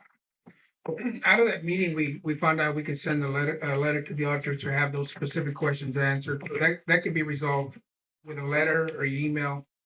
It won't even cost us a postage stamp. My understanding from the meeting as well that had the audit, I think we got a refund back because the auditors didn't come to the annual meeting, so the membership saved about $2,000 for them not coming. Ladies and gentlemen, this is I'm starting my 5th year on the board. And Sharon, I guess this is just a discussion, but I'm sure you're hearing from a lot of people. I'm not sure who you're hearing from, but everyone sees me out and about. I'm here and I'm pretty accessible. No one's ever come up to me and said, we need a finance committee because damn, the finances are all screwed up. So I'm not saying that there's not a concern, but no one has addressed that to me in any fashion for quite some time. Now, it has evolved. This last year, things have gotten a lot better, in my opinion. Triumvir gave us a ton of information. It was afforded to the public. The public was here. Some of the public was here. They answered the questions. So I'm just a little confused with, we're getting a lot of questions. The persons that are getting a lot of questions via email is Ms. Sharp. I am doing my best to keep her focused on running this board. And unfortunately, she gets a lot of emails, not to say hello, how are you? They're tough emails. If a member here wants something, she has provided it to them. If we can give it to you all, we have given it to the members when they've asked for it. Some members have been very persistent. They've bombarded, yes, that's true. They have bombarded her with a lot of emails. Now, we have a finance committee. Think about this, folks. This is my thinking.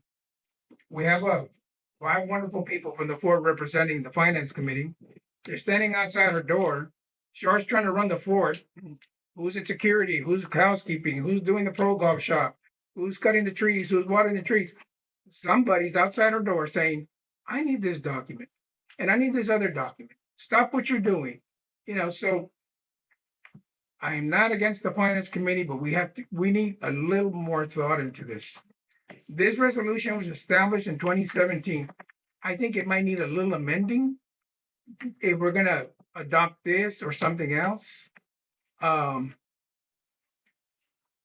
We need more thought into this. And Char's not here to say, well, I can't speak for her. She said she doesn't need a finance committee. She's actually told me that. So she may change her mind by the next meeting. I don't know. But she has told me that. She doesn't need anybody harassing her to no end. And I don't see this as being a big help. And then I'm not even sure how many documents we can get the finance committee. That's the other thing that's confusing to me. I'm not clear on that.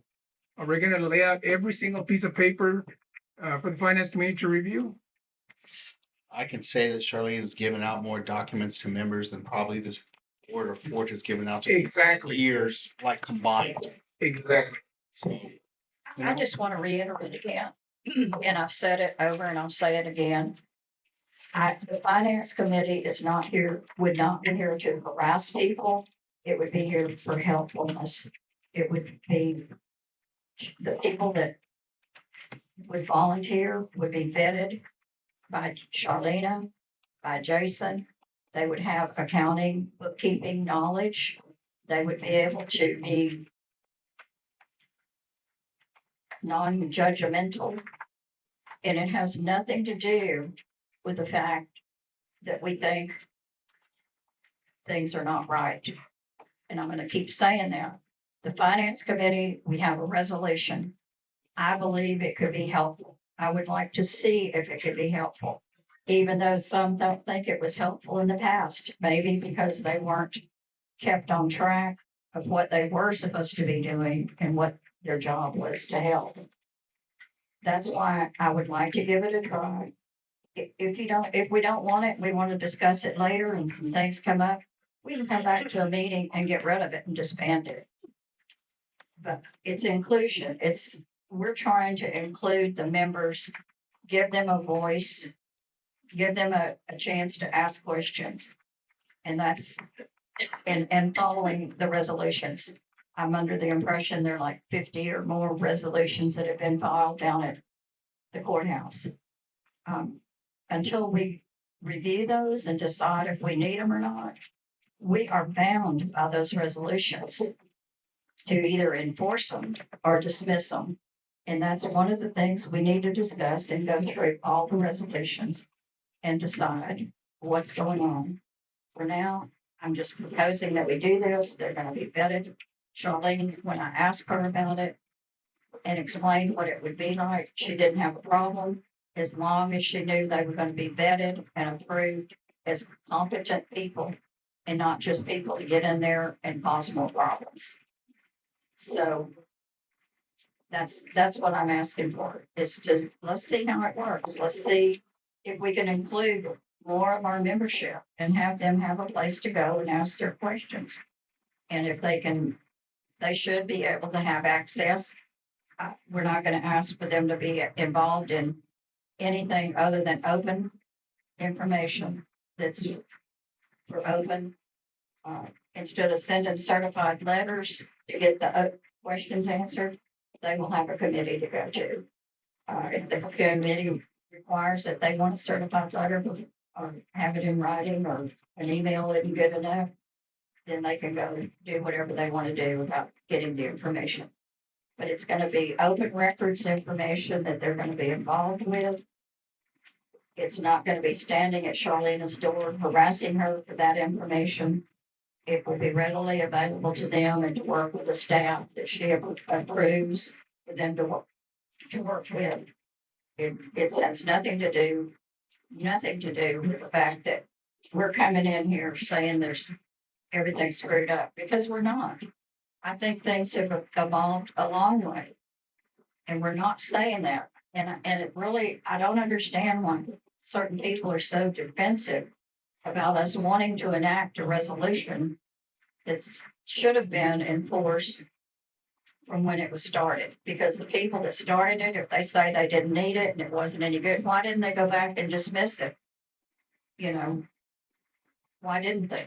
Ms. Sharon, we're having a discussion. No one is being defensive. My question is, my question to you is, how do you propose we're gonna get these everything that's needed? Who's gonna compile all this information for the finance committee? Is that something that we need to decide? Well, if we have super clean books, it should be super easy to access. Well, Yeah, correct, but who's gonna get it to you? QuickBooks, computers. Yeah, Jason should be able to, it'll be under his purview, the committee. So whatever information they're asking for, he should be able to just punch a button and get it out of QuickBooks. It shouldn't be that big a deal. So that he'll be the person they go to for all the documents? Is that what you're proposing at this moment? It's just, he will be in charge of the committee. Jason, do you want to be in charge of that? Every little document that they cry forth, what they want, you're gonna go take it to them? No, there must be some level of access that they would be given to QuickBooks to get reports and look through things. And you're check willing out to the give that budget. access to that person outside I'm of? not any dummy off the street. No, we're obviously gonna talk to them and make sure they know what they're talking about. Well, I mean, I want to chime in. We're obligated by bylaws to release the information to members. That's the language that goes to our certified letter thing, but at the same time, I mean, someone can request to Correct. receive a certified letter, or you can just go talk to one of us and, get an answer also, as in like, require a certified letter asking a question about cats or dogs. Feel free to keep asking. So it's already part of our policy. And I'm not talking about the resolution at this point. I'm talking about the Correct. release of information. So it's not, but it would be, as it's written, I understand that Jason would be ex officio, which means he's the ringleader. So to answer your question, no, I absolutely do not want more responsibilities. But do I think this could be good for the board? It could be. Could it be a bit of a pain in the butt and we decide it's not worth it? Also, if we don't try it, how are we gonna know? Just because someone else did it in the past and some people feel it wasn't fruitful or useful, doesn't mean that couldn't be true next month. Okay, I have a couple, I want to read this to you, because my question hasn't been answered. The Finance Advisory Committee, working with the Board of Directors and Executive, shall review all financial matters of the association, such as, but not limited to, expenses, revenues, financial assets, budgets, and audits. The committee shall report their progress findings and recommendations to the association Board of Directors at their regular monthly meetings. Did anybody hear any goals there? Did anybody hear any, what they're supposed to do? There is literally no defined goal in this resolution. There is no defined course of action. It just says to review and then submit your findings. So I imagine what Sandy's going to get up here and tell you is that everything was so chaotic and everything was so messed up that the financial committee was established in order to sort it out. That was the context that we're missing, right? You read a law from 1946, it doesn't generally apply today a lot of times because the context has completely changed. And so the context of this, I'm going to guess, is that they were trying to clear up the financials, but the financials have been cleared up. So there's no established goals here at all. Not one in this resolution. So if this resolution is what you want to enact and that we want to pass, all they can do is review documents, but with no goals. It's already passed. So another thing that I would like to add that you said was, and these, I think we got to think 3 or 4 steps ahead here. Charlene has also personally told me she is not for this, but the pressure from board members has made her say, okay, I give up, I'll do it. So the stress added to the GM, I think, is not necessary. And you stated that if 5 people were together and they're looking through the financials, they're not going to be there to make her upset or stir anything up or whatever until they disagree. There's 5 of us up here and we aren't agreeing right now. So unless everybody is on the same page, there is absolutely going to be disagreement about whatever it is they're doing, and that is absolutely going to add stress to Ms. Charlene. So you also said that the finance committee should just give whatever, because you preface that with the resolution says that we should do this, and then because we're bound to do this, we should do it. Well, Property Code 209 also says that you must, it doesn't say if you want to, or if you elect to, or if it's your birthday, you get it for free. It says you must submit a written request for access to information under subsection C. So if we must comply with this resolution, then why should we not must comply with Property Code 209 through the records request? And then once again, I mean, I think you're hitting it on the head, Memo. We can say there's a committee, but there's not enough information here. There needs to be goals, structure. What is it they're doing? What is it they're trying to accomplish? We just got over and over and over told we have squeaky books. What is it we're trying to accomplish? I would think that when we have the committee and they're vetted and they're looking into things, they will be setting their own goals as to what we need to do. And come back to us and say, we think this needs to be done, and then we decide whether it should or not. Well, then what's the value of this resolution? We are the board. We set the goals. We set how the board, we are the governance entity for this association. And let me point out something else, because I don't know, I'm speaking around the bush here. We all get the same emails. The three people that are sending emails are Bill Hahn, Travis, and Annabelle. Those are the three people sending emails to the GM and harassing her. It's not anybody else. It's three members. We serve 2,000 people in this association. We have to make decisions for everybody here, not three members. That is what I'm defensive about.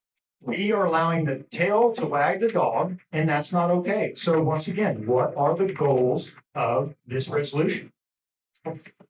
Well, as far as the 209 thing, I will argue that that is not a legal requirement that we cannot give any documentation to a member unless they have sent a certified letter.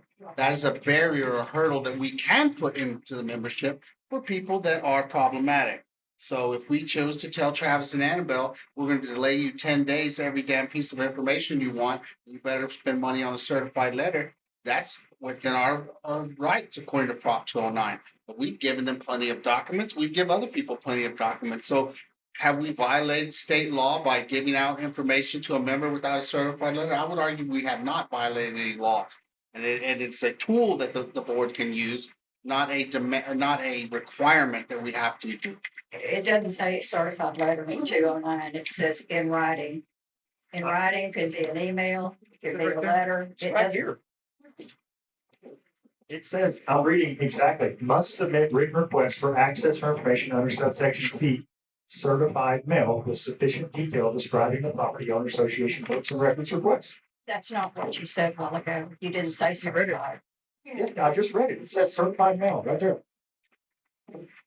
I don't think that's a problem. I just think it's very highly unusual that they don't want to agree that this could be or could not be even before it gets started. It's just. I'm not against it, Sharon, I'm not against it. I'm not against it. I said we need to give ourselves a little bit more time. We have, hold on. We were all elected by the membership with a responsibility to understand what we're doing. Some of us learn quicker than others, no doubt about it. But we have two new members. There's a lot to learn. There's a lot that they're responsible for. We're all responsible for to understand our finances so that we can explain it better to the membership. And I feel right now, again, I'm not against the finance committee, but I feel like we're trying to pass the buck for someone else to do our work. I would like to hear what members have to say, Yeah. including Sandy and anyone else that has an opinion or Just one second. experience on this. I agree, Bill, and I want to also say, I know it sounds like I'm completely against the finance committee. I'm not. But there are no goals. There is no defined, it's like, there's no speed limit in this resolution at all. There's no defined goals, nothing. So if you came and said, John, I think that we should do this resolution, and I think that these are the things that need to get done, we could have an entirely different conversation than we're having right now. Okay, I have to let the board members speak first. Is everyone ready for the membership to discuss? I am. Okay, go ahead. I don't think I have a discussion. I just, Or we statement. are talking about a board committee. Is that correct? A board committee is overseen by all of this board. They have to report to you every month. And if you want to see them more frequently, it's your preview. You are in charge of them. It's not just some committee over here. We have other committees on the board, and they're not board committees. This is a board committee that is appointed. Every member of it will be appointed by you. And they will have to report back to you. So you are in charge of them. With that being the case, that's why we're having the discussion. There are no committees that aren't board appointed committees. They're not actually committees unless they are board committees. There are on the board. There are, I mean, we have volunteer committees. We have other committees on this board. Sandy, do you want to come on up? And then, Just go first. Yes, ma'am, please. Russell, you're next. And then Ms. Wiley, and then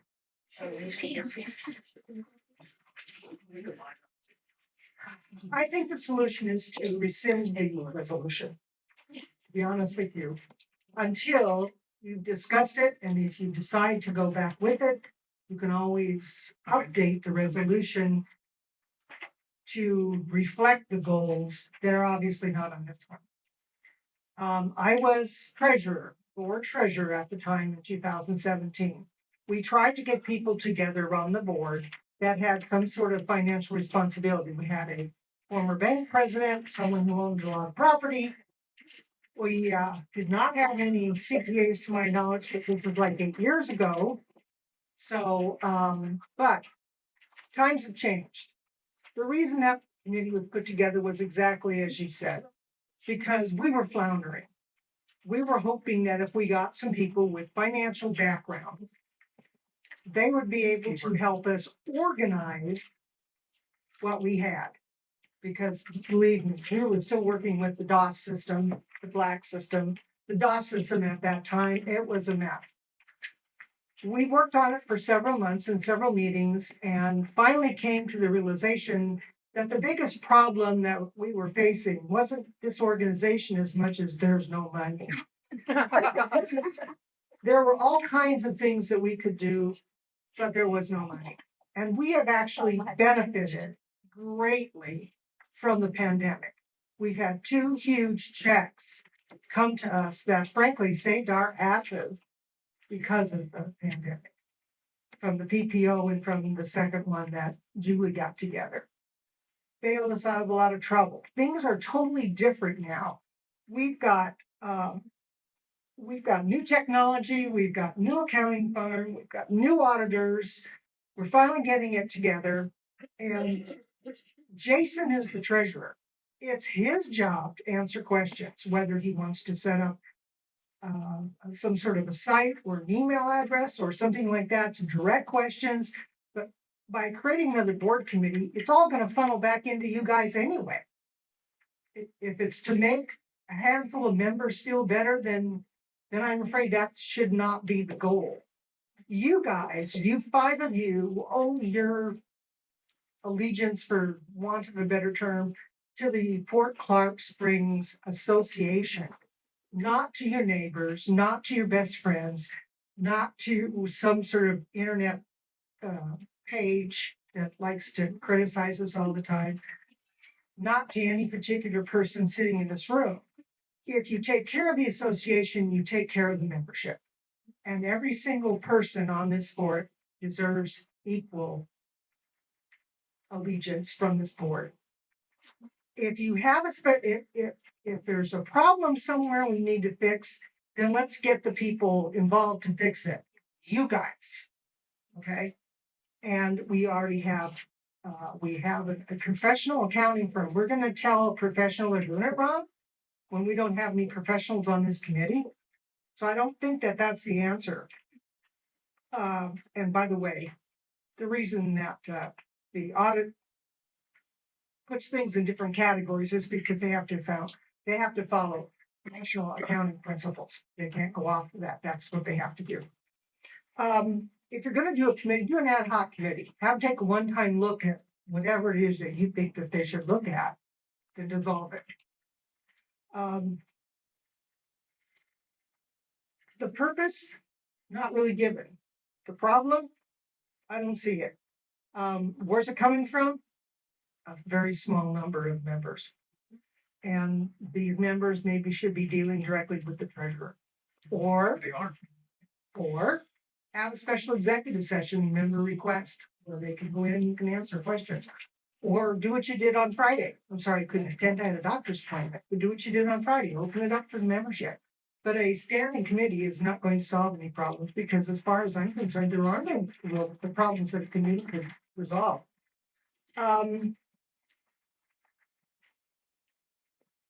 I have a recommendation to the two new directors. Thank you for running. Thank you for giving up your time. This position is going to take more time, more dedication than you ever thought at the time that you ran for this office.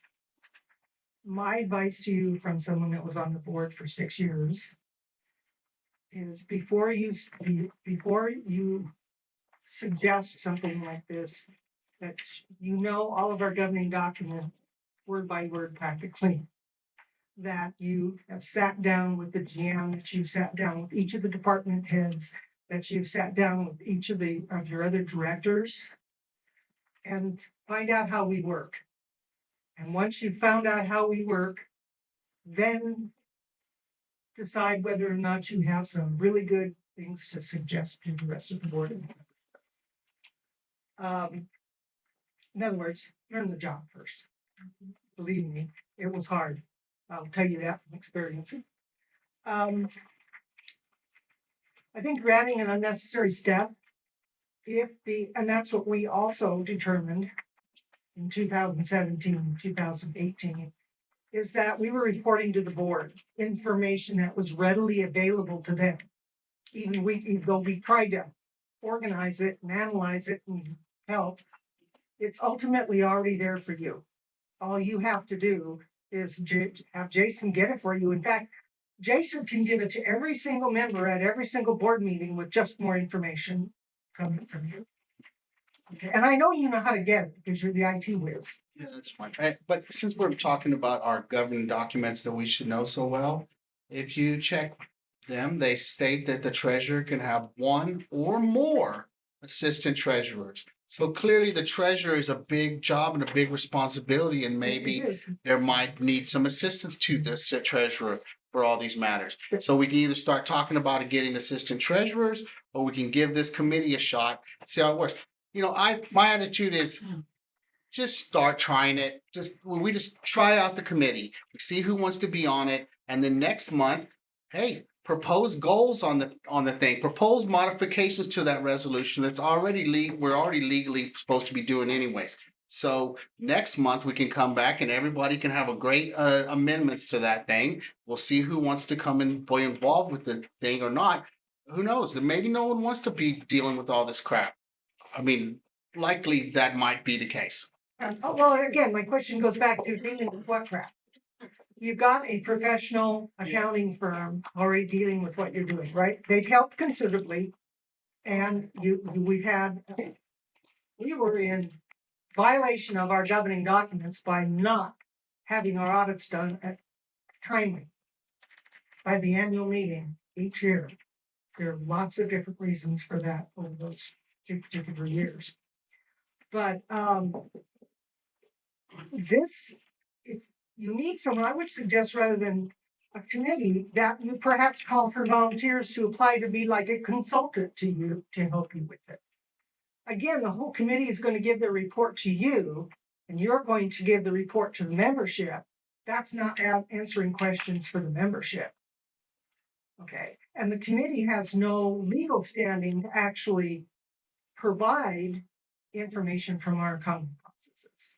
They're only there basically to give recommendations, not to answer member questions. That's your job. And Jason, yeah, you need help. I've always thought that, yeah, there should be, but I would suggest that you get someone, not just a member, like, we didn't have a CPA on that committee. It was difficult for us. I can only remember two of the people or the other people that were on. I couldn't remember what the other one, but we had no professional. Yeah, I mean, there is a So- CPA that lives in here and I have asked him multiple times He said no. to participate and he chose not to. But you said we already have auditors. We don't. We disengaged them. We had CPAs and now we have a new one that was recommended by Triumph Beer / Peerless. And then maybe they're gonna recommend us a auditing firm. To me, that's putting all your eggs in one basket. The CPA, the consultants, and the auditing firm all selected by the same company. I don't really know that that's the great idea. I might like to ask the finance committee to research what auditing firms might be willing to take us on. Maybe there's some other options. I don't know. Do you have assistants do that? What I'm saying is that if you're gonna do it, first of all, you should rescind the resolution because it's not suitable for what we were doing. Okay. And then after that, if you decide to do this, then rewrite the resolution so that it fits. Rescinding is very easy. You get together, you write it up, you sign it off, you file it with the courthouse. That's not a big deal. And to answer your question, for someone who's experienced it, of what happens when you don't follow the word must. When 209 says you must do something, that means you must do it. Because the first time that you require a certified letter from member number 1, but you didn't require it for member number 2, you set us up for legal action. Well, we could stop requiring that. If they're entitled to the information, we can just give them an electronic copy of whatever they want. It won't cost us a piece of It postage. says you must. I Then get the law, Let's get the lawyers on law it. changed. But that's what it says. Let's You get a must. lawyer's opinion. I did it years ago. We did get the lawyer's opinion. He said they have to submit it certified mail. Yes. That's why we've been handing out documents. I haven't Everybody- got any document. No, Everybody sue I already said something to Charlene about that. No, we have had multiple legal opinions over the past years about that. When the Texas state law says must, it means you must. Absolutely. It's not, sometimes you can. Sometimes you don't have to. It means you must. And you cannot selectively decide which members you require of which members. From my experience, this is an entirely different scenario than we had in 2017. We've got an entirely different setup. Our accounting systems are different.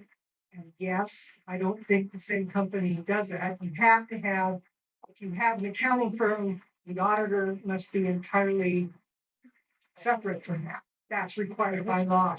Your auditor, that's why they can't be from the same company. Yeah, It's but required by we did law. have the auditor and the CPA that were father and sons because they had different firms. Yeah, I know. Technically, we wrote some checks to one of them and they whacked it up on the Yeah, back I end, know, so I they know. weren't that separate. I know, that was part of our problem.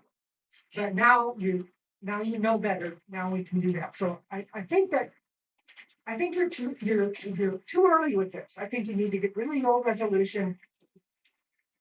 Come up with some specific goals as to what we think the committee can actually do, other than to soothe the feelings of some members. And if you want to do it that way, fine. But, make sure that that's what the purpose is. You want to give members a chance to speak. Or you want to give members some real expertise that you've already got right here. Do you have any questions for me? None of us are expertise on. I know, our that's the books. point. The thing is, we know how to ask, and we're paying experts for our books and our paperwork and everything they're doing for us, so it's incumbent upon us to ask as well. I mean, we have some responsibility. Miss Sandy, what was, just out of curiosity, going back in time, the committee just fizzled out? We, at one point, and again, this is memory from 8 years ago. We realized that we really weren't helping. And part of it was setting goals as well. That there was so much wrong at the time. We were so, and it had been wrong for decades, since 1971, 72, when all this started. There have been financial and accounting fiduciary problems ever since we were set up as a homeowners association. If you go back and you read a lot of that stuff from way back in 71, 72, 73, 74, you'll find that this is a problem that cropped up immediately. That's what happens when you have people involved that have experience in what they're doing. And that's fine. We have a volunteer board. We do not have a higher paid board. So I mean that's a good thing. But no, it's just I think you're ahead of yourselves here. I think first you need to get rid of resolution, then you need to decide what you really hope that a committee will do. And if you decide that, well, maybe, okay, it's not gonna be helpful, then you're done. If you decide that your committee will be helpful, then you rewrite the resolution to fit what your needs are today, not in 2017. And then you can go for it. Thank you. You're welcome. Thank you, Sandy. Thank you, Sandy. Mr. Russell?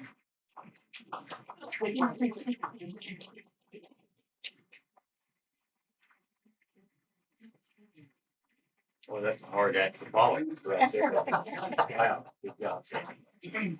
I'm going to go along with Sandy on that.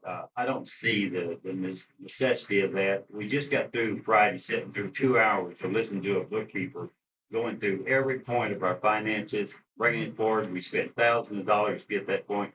Why in the world would we want to send in a bunch of volunteers to nitpick over what's already done? I mean, ridiculous, absolutely ridiculous. Let's concentrate on some important things.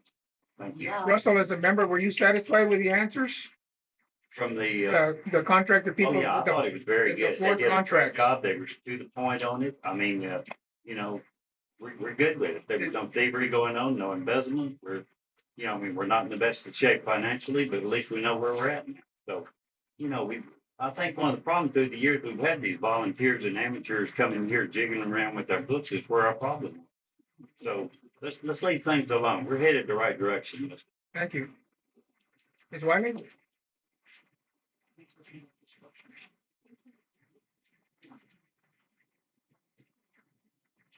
Okay, so I was trying to listen very carefully and very critically. So the questions that I have are coming from some of the things that were expressed by the board during the conversation.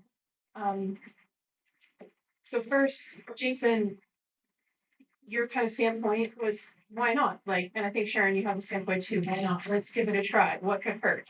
I think it was great that Sandy got up here and to get context and history on it. I think it's important to understand where we came from and to make decisions based on that information. Another why not would be I've been to quite a few meetings and I've watched quite a few meetings, and there is constant begging for volunteers to fill positions and committees that already exist.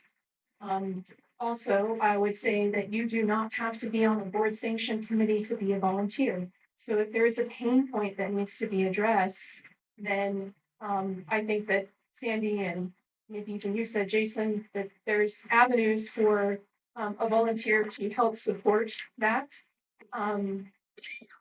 Also, Jason, you said something and it was really interesting, and I'm gonna have to paraphrase because I couldn't write fast enough. We could go back and watch the tape later, but paraphrasing, I would like to have a committee, not a company paying, or I'm sorry, yeah, paying or charging $50,000. That was really interesting to me because it almost sounds like if we could get a committee in place and we could get them to do the work, then we wouldn't have to pay this expert I company. think that I said that we wouldn't be paying the committee members anything like $50,000. I don't think I was referring. It wasn't in a replacement No, of, it wasn't in a replacement of that. I was saying this is the free option. And the worst thing it's gonna do, maybe annoy us and annoy Charlena, and then I'll be up here apologizing for wasting people's time next month or two. okay. That's what happens. Well, going back so to that point, and then also of it just being, well, they can look at documents. I think this has been said, and maybe I'm just gonna say it a little bit different, is that anybody who's curious, who's a member, can have access to those documents via property code 209. You can request those documents, you can review them, and you can take a look at them. Also, I think with the meeting with Triumvir / Peerless, I'm just gonna call them by those names so we understand. On Friday, we've already shown that anybody who has any questions, that this board is being open to having those questions answered. And that company that we're already paying services to is not charging more money to answer questions. And as Memo stated as well, neither is the audit company going to charge any additional money to have questions answered. It's okay to ask questions and the answers can be found. So I just want to make that point that, again, what problem are we trying to solve by creating a committee? And I'm going to go back to, we already have a problem filling committees that already exist. And the solution that has been proposed, there is already a solution in place for it. We can already get all the information that we need to get. If you want to see it, and if you want to review it, and if you want to look over it, that is something that you totally have access to. I've heard in your proposal, Sharon, a lot of maybes, and again, like we should just try it. Aaron, I'm gonna make a point. I really appreciate your sense of humor, and so I'm gonna make a little joke here and try and give an analogy of why shouldn't we start something just for the heck of it or to try it? Like I have some kiddos, maybe I should say like, well, you guys can have access to the candy jar whenever you feel like it. It won't be any work for me. And then realize that it's a lot of work for me to try to regulate that or to answer questions about when we can have candy and all that good stuff, and then try to take that back. And I'm going to get a lot of pushback and a lot of frustration. And so I think that it should be cautious to implement new procedures, new committees, because once you start, it's going to be a lot harder to backtrack that if it isn't working. Because then you're going to have some split in your membership of we like it, we don't. So you guys were voted up here to be the experts, the gatekeepers, the leadership. And so this is a situation where y'all are going to have to make a decision and lead and make the choice.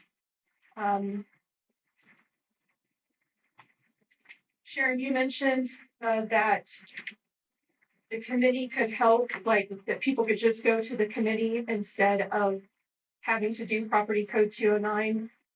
And I just want to express that I do not believe that that is the law or that's the way that it's written. If any member wants information from the association, they are to follow the law. And of course, as was mentioned previously, the association should be sticking to all of those standards as well.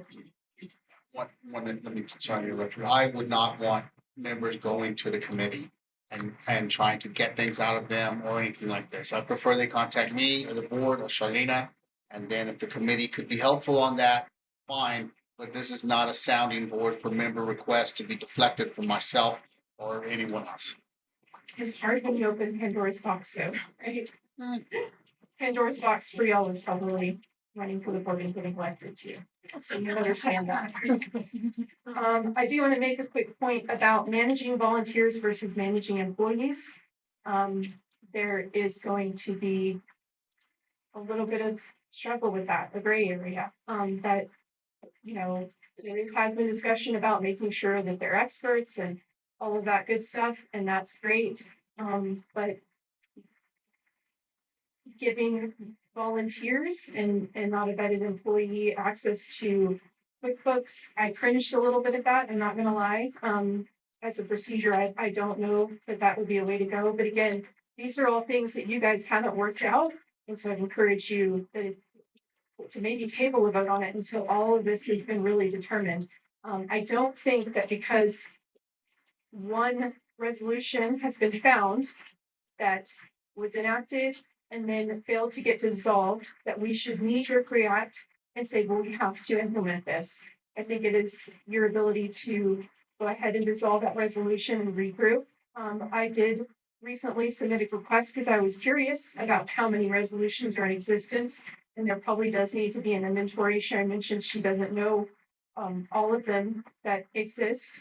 And I counted 93. Now, some of those resolutions go back and dissolve a prior resolution, some go back and modify a different resolution. But that needs to be investigated. You don't know, you're not compliant with what you don't know. So I would say a better effort would be to do the inventory on that rather than trying to start another project or another problem. And I don't think that it's so easy of, well, we could just click, and we can give them what they're needing. And I think that Memo, you were trying to touch on that. There is going to be an administrative burden to this. And we have plenty of administrative burdens, and it's not to the fault of anybody on this board. There's so much cleanup to do because there's so many resolutions out and we're finding that we weren't following some. So there's cleanup right there. There's constant talk about trying to find grant money. A grant committee, and I'm not saying we need one, but if we're going to suggest committees that we need, one that would actually go get money for what the problem that we've already identified, that we don't have enough money to fix the things we need to fix, would probably be a better use of time rather than, a small group of members who feel the need to have a next level look at the books when we already have professionals now for the first time helping to manage those books. Let me interject. I would propose that we do a resolution, creating a committee to help raise money for the motel we need to fix. Well, I mean, that's, And I'll go back to saying that that's not necessarily necessary, right? And I appreciate that. That's not necessary because we don't have to have a committee for people to volunteer.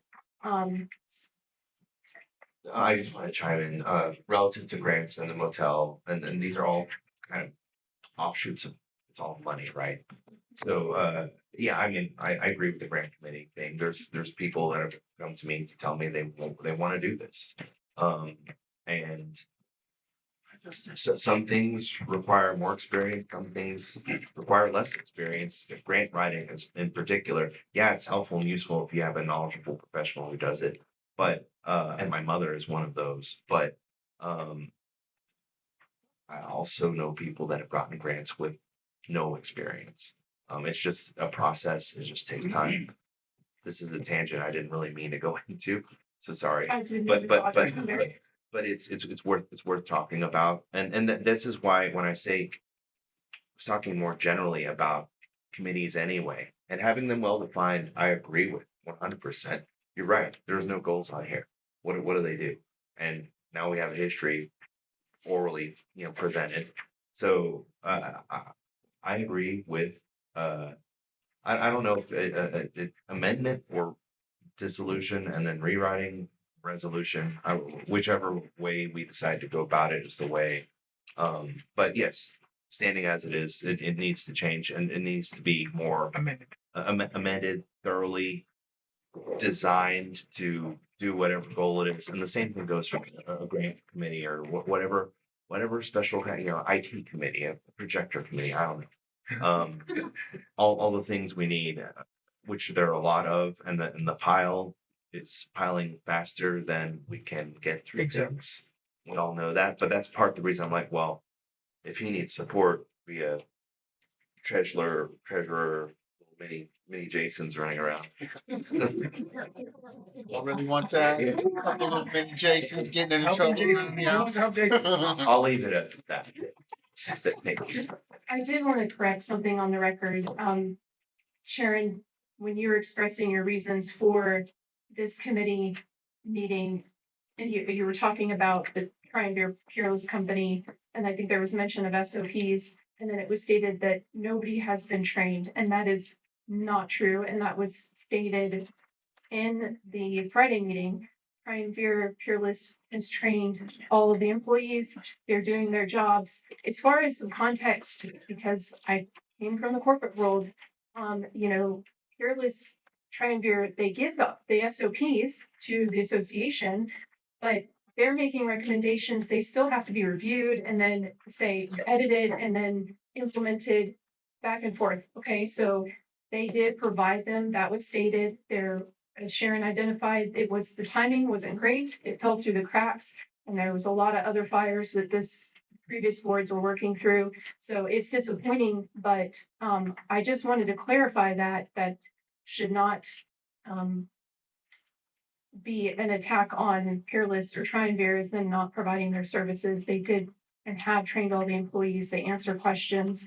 And the SOPs were more, I guess, verbal, right? People know what they're supposed to be doing, but now it's time to document them, which I fully support as a technical communicator.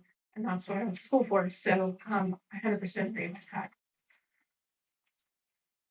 And then there was a reference to Sharon, your thing. It's about inclusion. Again, I'm going to go back to everybody's included, everybody's a member, everybody can access this information. So, thank you. Thank you. Thank you, Ray. Come on up. Lisa Bell's brother.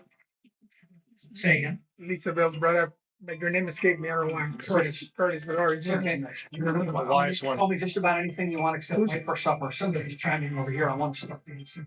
Adam. Oh, Adam, I think you got something going dead.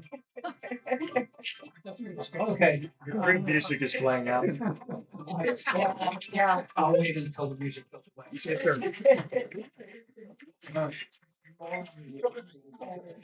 It's an alarm. It's trying to keep us on our toes. 70 times up. Not yet. You got your. I thank the board for giving everybody an opportunity to speak. I will not overindulge. I only have 3 main points and 37 sub-points. All right. First off, I want to echo Sandy's sentiments to Sandy. I really appreciate what you said. Thank you very much. Congratulations to Sharon and Aaron for taking this on. Okay. But my advice would be to go slow. We have a phrase in the training world. There are consciously incompetent people and there are unconsciously incompetent people. Okay. The unconsciously competent ones are people that don't know what they don't know. That's not an insult. This is a learning curve. And I would encourage you to not change too much too fast. And I would also encourage, bottom line, in case I get cut off, is that I think you should rescind the motion and then, or not the motion. Well, I would pull the motion, but I would rescind the resolution and put something in place that actually has goals and solves a problem. Because right now we're talking about, oh, well, we'll just do it and see what happens. Ooh, that's ugly. Could be ugly. Most people learn from their mistakes.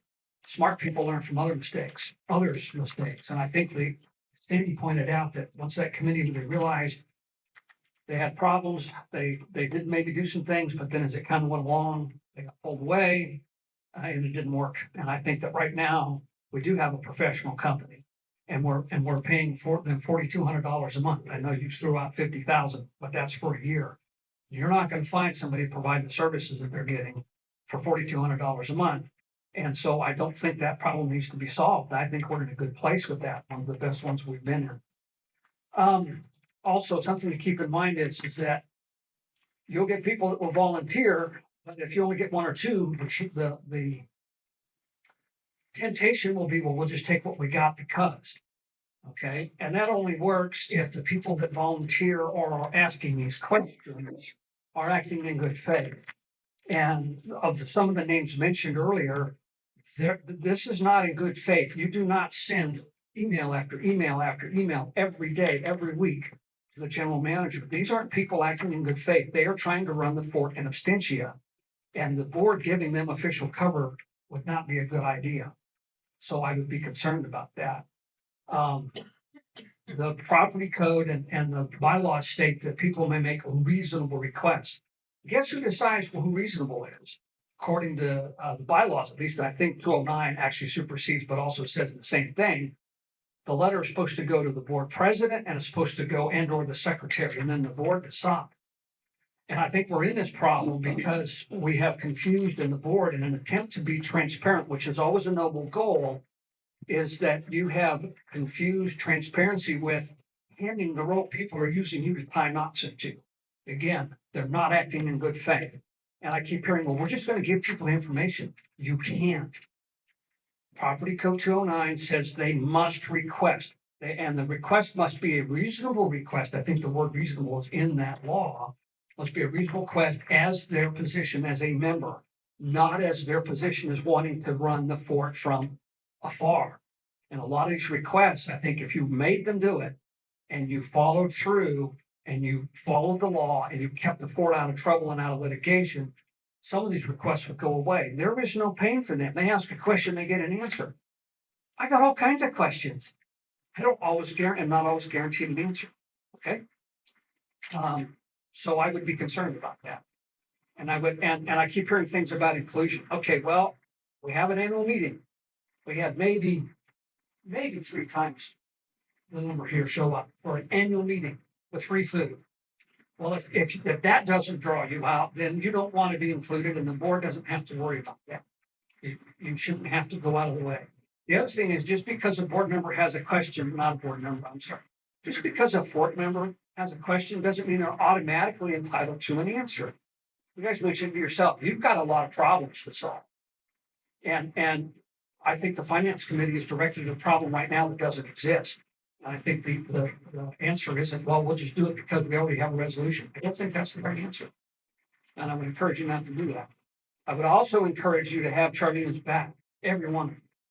Okay, if she doesn't have express permission right now to ignore those emails, and if she isn't under orders to not answer them, she should be. She doesn't work for those people. She works for you. And it's one thing for somebody to pipe up and say, oh, hey, I saw a stray dog or I saw this, what are you doing about it?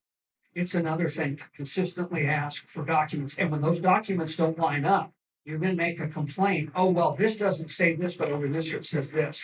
The people asking these questions are holding a standard of 100% accuracy, which is never going to be met. And they're using it to beat the board and Charlene to death. Yes, That's sir. metaphorically. That's not a threat. But that's what's happened.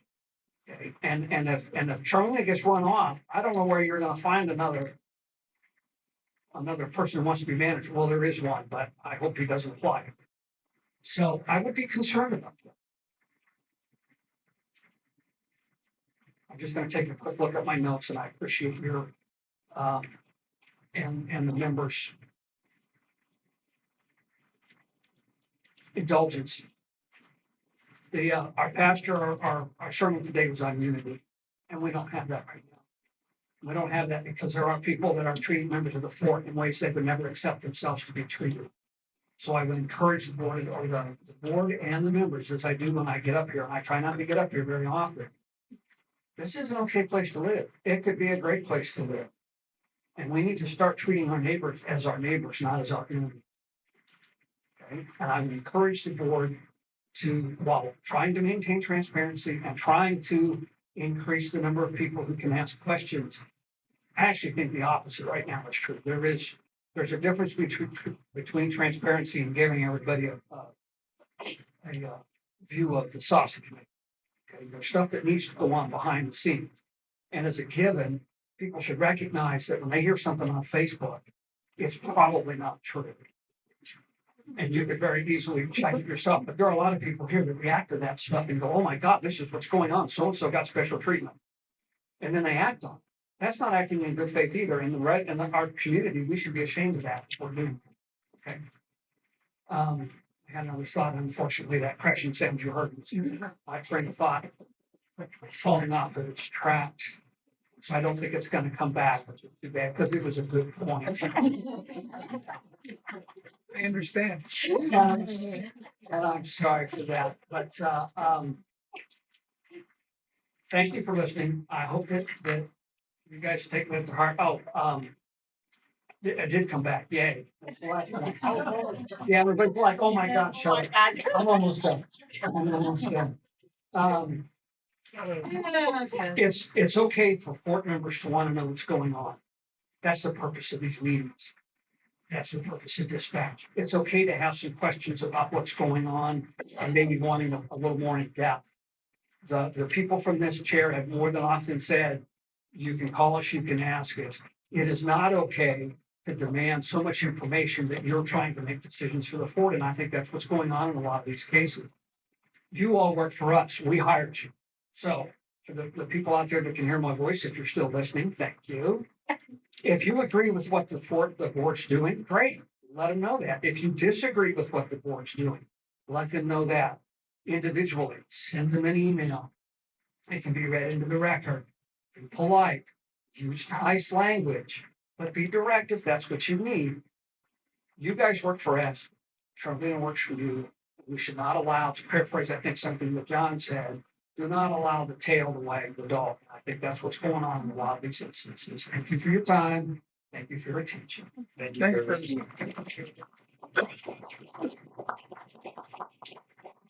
Mr. Valdez. Hold on, Bruce. Bruce, you're after Mr. Valdez.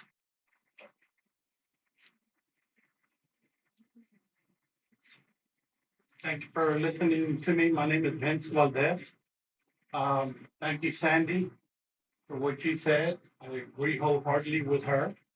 I got a quote also. The road to success is always under construction. And I thank you for what you're thinking. I think that you guys have a job to do. You need to resolve the resolution. I think it should be rescinded to, come up with the idea, what they want, put it on paper. And agree or disagree or whatever, vote on it and get it resolved. I also remind you that she had the motion from earlier and that needs to be rescinded until you guys decide on what to do. You had a motion on this resolution. Table it, whatever you want to do, but that needs to be resolved today. I've just got a couple of things, just about everything that I was gonna ask has been answered. About the finances. I believe Jason is doing a good job. I haven't been around, I've been in Indiana, we just got back in March. I haven't heard that there's a lot of problems, so I get emails about everything going on. How often are the audits? Annually. Annually. Is it annually? Yes, sir. Okay.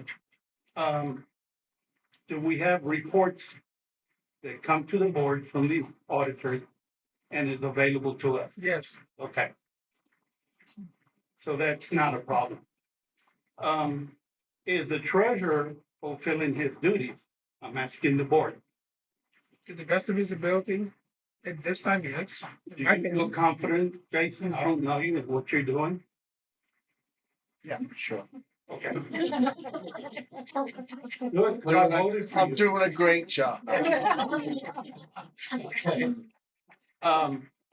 So my question is, the definition or the need for a finance committee or advisory board, whatever you want to call it, is because you don't have a treasurer. It's an alternative. So I think that you would have a two-headed monster. I'm not a big committee guy. If you guys, all of you up here are doing your job, if you have a problem, I think you can resolve it amongst each other. And if we have a problem with what you're doing, I think you will hear from us. And some people will talk and talk and talk about that. But those are my 2 cents, and I thank the board for what you're doing. Congratulations to both of you guys coming on, and good luck in the future. Thank you, sir. Thank you. Thank you, Vinny.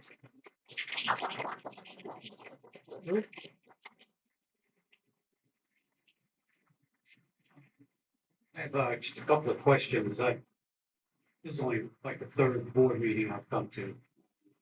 So we're gonna see you at every one from now on. Absolutely, But absolutely. he's an outstanding recycle volunteer, recycle center. Yeah, she get very full, yeah. It's a big building, it's a lot of stuff. My first question is, when was the committee begun? Was that in 2017? Yeah.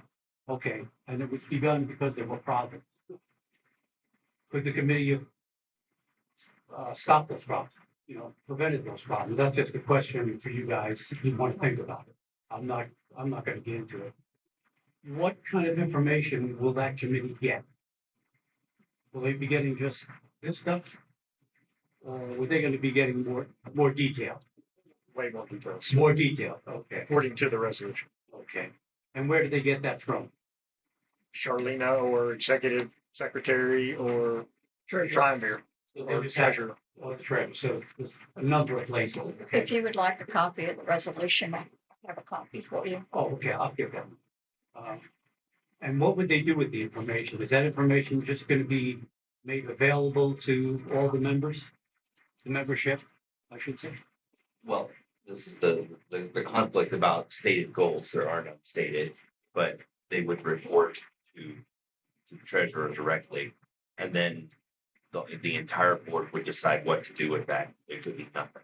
So, It'd be similar to the preservation committee. They can make all kind of recommendations on what buildings we need to repair and whatever, but the board can not approve those bids or those contractors or to fix those items. It's their responsibility to bring us recommendations.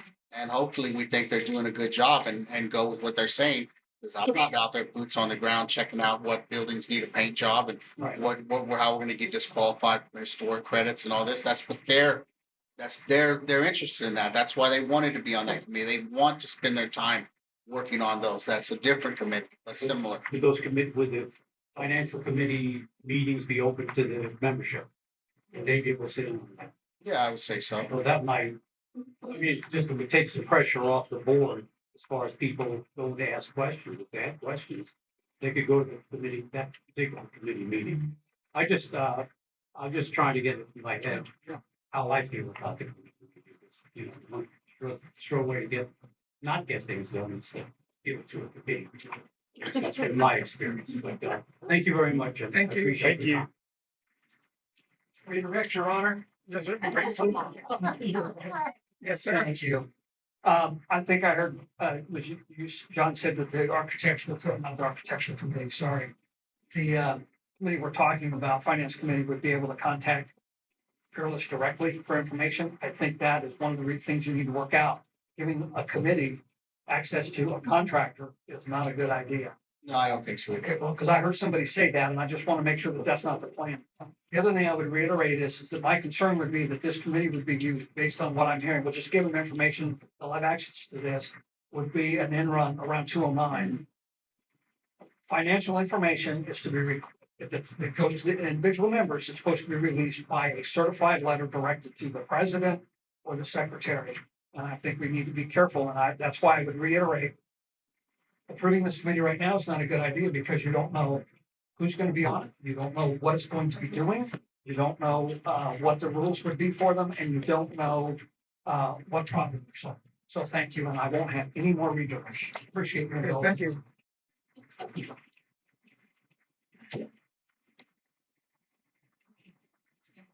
The director want to follow up with whatever the membership mentioned, stated? Well, as he just stated, I had made a motion, so if nobody wants to second it, it's just gonna die and we'll just go on down the road. So I don't know. I personally think we should follow the resolution and get together and Mike, as he brought to the attention, there was a motion made. It needs to either be seconded or it's gonna die.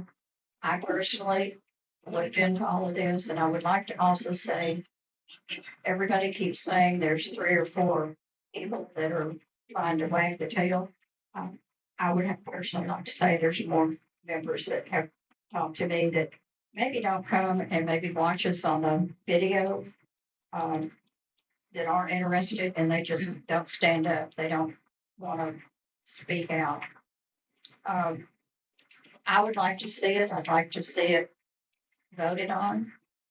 We can have executive session. We can decide if we're going to find anybody to be on it that's qualified, what help they can give him. All of that can be done. And then if we want to come back at the next meeting and say we've discussed everything, we don't think we need it, we're going to dissolve it or we're going to rewrite it. This resolution is very open to be able to do. It's not, it's open, and the way they wrote it is open for us to add or take away from it. So I think it could be a very good committee if we had the goals, which we could discuss after the committee and whether we find anybody that's qualified to be on it. So if nobody wants to second it and hold doesn't. on. When you mentioned it, I said you might have to restate it again. I didn't accept it as a motion when you mentioned it. I said I didn't say it like this, but you put the cart in front of the horse. So Okay. let's start all over again. Someone can make a motion regarding this matter, or you can make a motion, or we can amend the motion, or we can just table it and table it, go into executive session, discuss it further, and come back and make a decision. Yes, ma'am.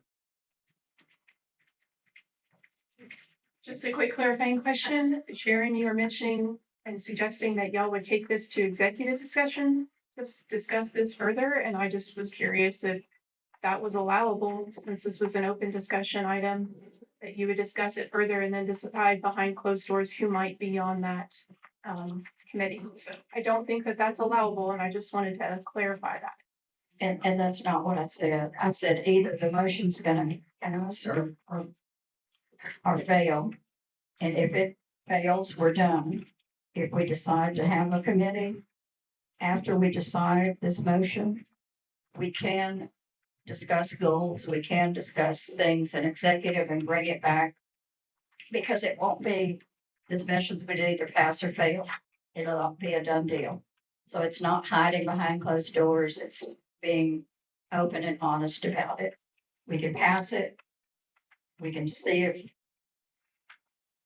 anybody feels like, or we can, it can die.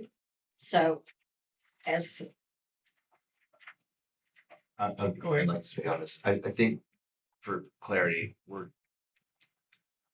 the motion is, well, what we're discussing, the motion, I think I'm dying. The motion is, not to go behind closed doors and decide a team of whatever. That's not that at all. Actually, the motion is to talk about amendments, goals, etc., how we would want to revise this or dissolve it, etc. I think that's what we're talking about here, not enacting it, but discussing it further and what it I don't needs. think we can. We can't. Okay. It's not a contract, it's not an employee issue, and it's not legal. That's what I was trying to highlight. I Okay. don't Yeah. think that you can just take the conversation back there regardless. Yeah, I think all that discussion would have to be had in here. Maybe we could have a workshop, right? I mean, we could have a workshop and establish that. I think that would be Well, appropriate. then I think the appropriate thing is to motion to table it. That's correct. Okay. it's all good. Which doesn't end it, but we'll come back. Table it, yeah. Well, I mean, there can be other motions made. Right. Microphone, John. There could be other motions. I want a motion that we start to investigate how we might want to modify this agreement and make an assessment if anybody would be willing to be on there rather than just wait till next month to do anything. So or I don't know if that's a proper motion, but that's what I want to have happen. I want us to investigate, people will get into it, and then everybody can say how we want to amend this thing or not, and then go forward on that or not.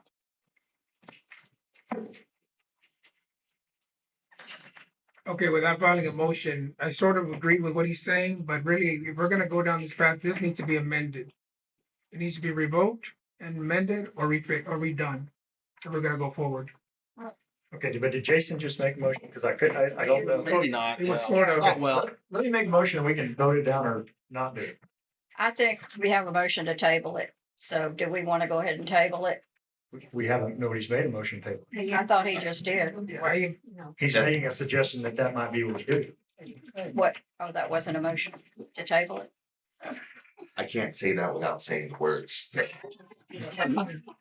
Yeah, that's what if you're trying to understand. And if we're going to amend or change it, I think if we're going to amend it, we're motioning to table it to amend it later. Amend or change what? The existing resolution. Okay, let's do this. I make a motion on resolution 2017-01 to rescind this resolution and then to have either a workshop or at next meeting on the agenda for a new resolution to be established with goals, purpose, and procedures that we can all agree on. Take it. That's what you were saying, huh? I don't want to rescind it. I just want to amend it. You can't, you have to rescind a resolution first. Right. And then you. Is this agenda specific enough to rescind that resolution? It just says finance committee. Is that technically specific enough to make this action in this meeting? Well, if that's, Jason, if that's the case, then, um, 'Cause we're not it's not asking, specific we're enough not to even talking- adopt what we have right now. well, we're not talking about, rescinding anything or amending anything with the idea was to start using what we had. So, That's not I what. don't know. that's not I'm asking a procedural question. I don't Okay, know. well, you know what? You're right, but it doesn't say that in here either. It says finance committee, discussion, possible action. Yeah. So we've had a couple of motions. We just have to decide on which one we adopt. Now, if we go with John's motion, we're, if we go with John's motion, it continues. And we're gonna create a new document. Maybe months from now in our current I just said, I know, next next meeting. agenda, next agenda. next agenda, it's on the agenda to establish a new resolution with goals, procedures, and parameters. Microphone. Adam, you're gonna have to solve this problem, buddy.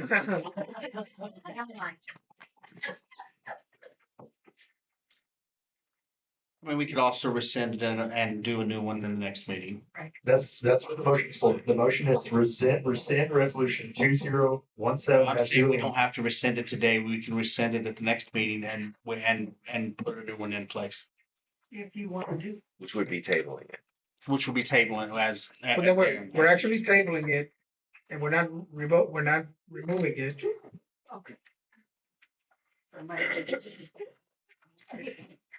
I just want to reiterate, we loosely follow Robert's rules. That's by our laws, so. I may be really wrong like a lot of other people here, but she made a motion and nobody seconded it. It died. It died, it's dead. That's it, but did you guys all vote for it? Did the John made a secretary- motion and it It didn't go that far because it didn't get seconded, so now we're Okay, so the following up motion with a is dead. different motion. Okay, so now John is gonna make another motion. She's made already a made motion and it has. I've already made the motion. We're close to death. That's right. It's almost margarita time. Someplace.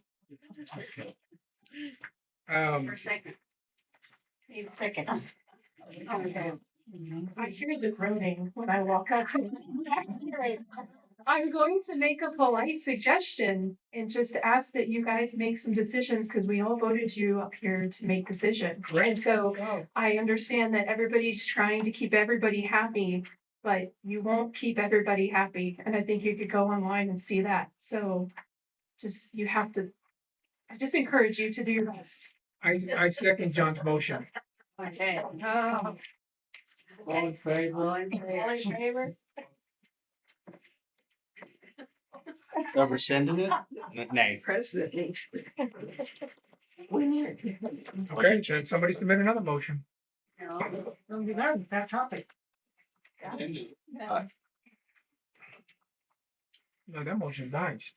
All right, I motion to table it, put it on the agenda for the next meeting to both be rescinded and replaced with a new document outline per John's description of goals and specifics, which we will put together and present for discussion and vote.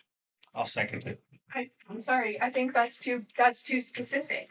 Because it's too specific. It is specific because you're basically stating in your motion that y'all are going to create another finance committee. You're going to have another resolution. So just go, no, just go up a little higher level with your motion. Because you would still have to, if you rescind it and then you're gonna decide to have another finance committee, you would need to then have a vote and decide on it and then make a resolution based on that. I'm sorry, I'm trying to help you guys. I promise. Hey, Aaron, this is exactly what my first meeting was like. I really didn't know this item was gonna take 14 hours, so. The membership, I would just, I don't know what's going on, but I would like to table this motion, table this item, the motion that I made. possibly schedule a workshop to get all this stuff sorted out. So the motion is to table this. Table this instead of one hold and a schedule a workshop. workshop. Let's schedule a Just workshop. table it quick. Vote, quick. Motion to table. I'll second the motion table. All in favor? I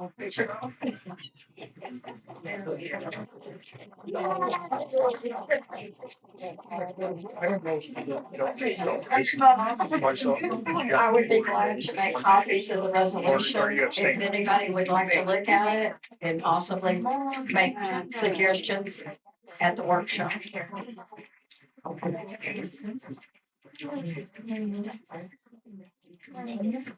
Next item, Ms. Linda O'Brien. Come on down. Timing is not good. I have a request and I have a bid. Oh, I'm sorry. Go to the mic, please. Oh, yeah. Yeah, I'm just gonna hand it out. Let me get it. Okay. Here's another one. Yep. Is that another one? Yep. Here's another one. A lot of paper. I know, I killed a couple trees. There we go. I have one extra for Charlene, which obviously I'll Give give it to to her. her. Oh, okay. Hold on. I'm just kidding. I have a personal request that I want you to follow from now on. Where's my coffee? It's on a Saturday meeting. Okay. I'm not sure the timing for this request is great, but I am here and I would like to at least submit it to her. I have it's been requested by Charlene that I come here and do this. Cause I was gonna back off, but she suggested that it would be good if you heard it. Okay, I'm gonna start with a question. The question is, what is a historic cavalry fort with no surviving horse stable? That is the question we will be asking ourselves in the not too distant future. A barn built in 1939. I have requested to speak to the board today regarding the currently sad condition of our sole remaining horse farm. This stable is the last standing on this cavalry fort. If you look at those pictures, there's one where there are dozens and dozens of them along Crockett Road. And we have one left, and it happens to be the officer stable.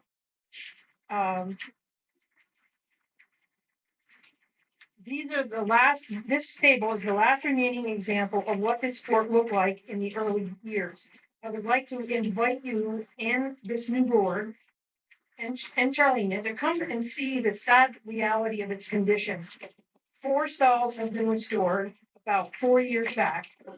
My horse Dixie currently resides in one of those stalls, and I have to fight to keep it nice. That's the whole point. We spend money on the board, on the barn, we have to take care of it. The major damage is to the roof support joists. Most of the damages is quite old, being termites and excessive water damage. It has taken many years for this to develop, so this isn't something new. It's been ongoing for a very long time. These repairs are included in MK Builder's quote, which you have. He has upgraded that. I just got it this afternoon. I would have sent it along earlier, but it was slow coming. And it is it's a couple thousand less, more than the last bid, but that was 6 months ago. As you can see, and you all know, prices are going up. This quote includes 4 missing windows, ceiling repair in the west tack room, and painting in that room.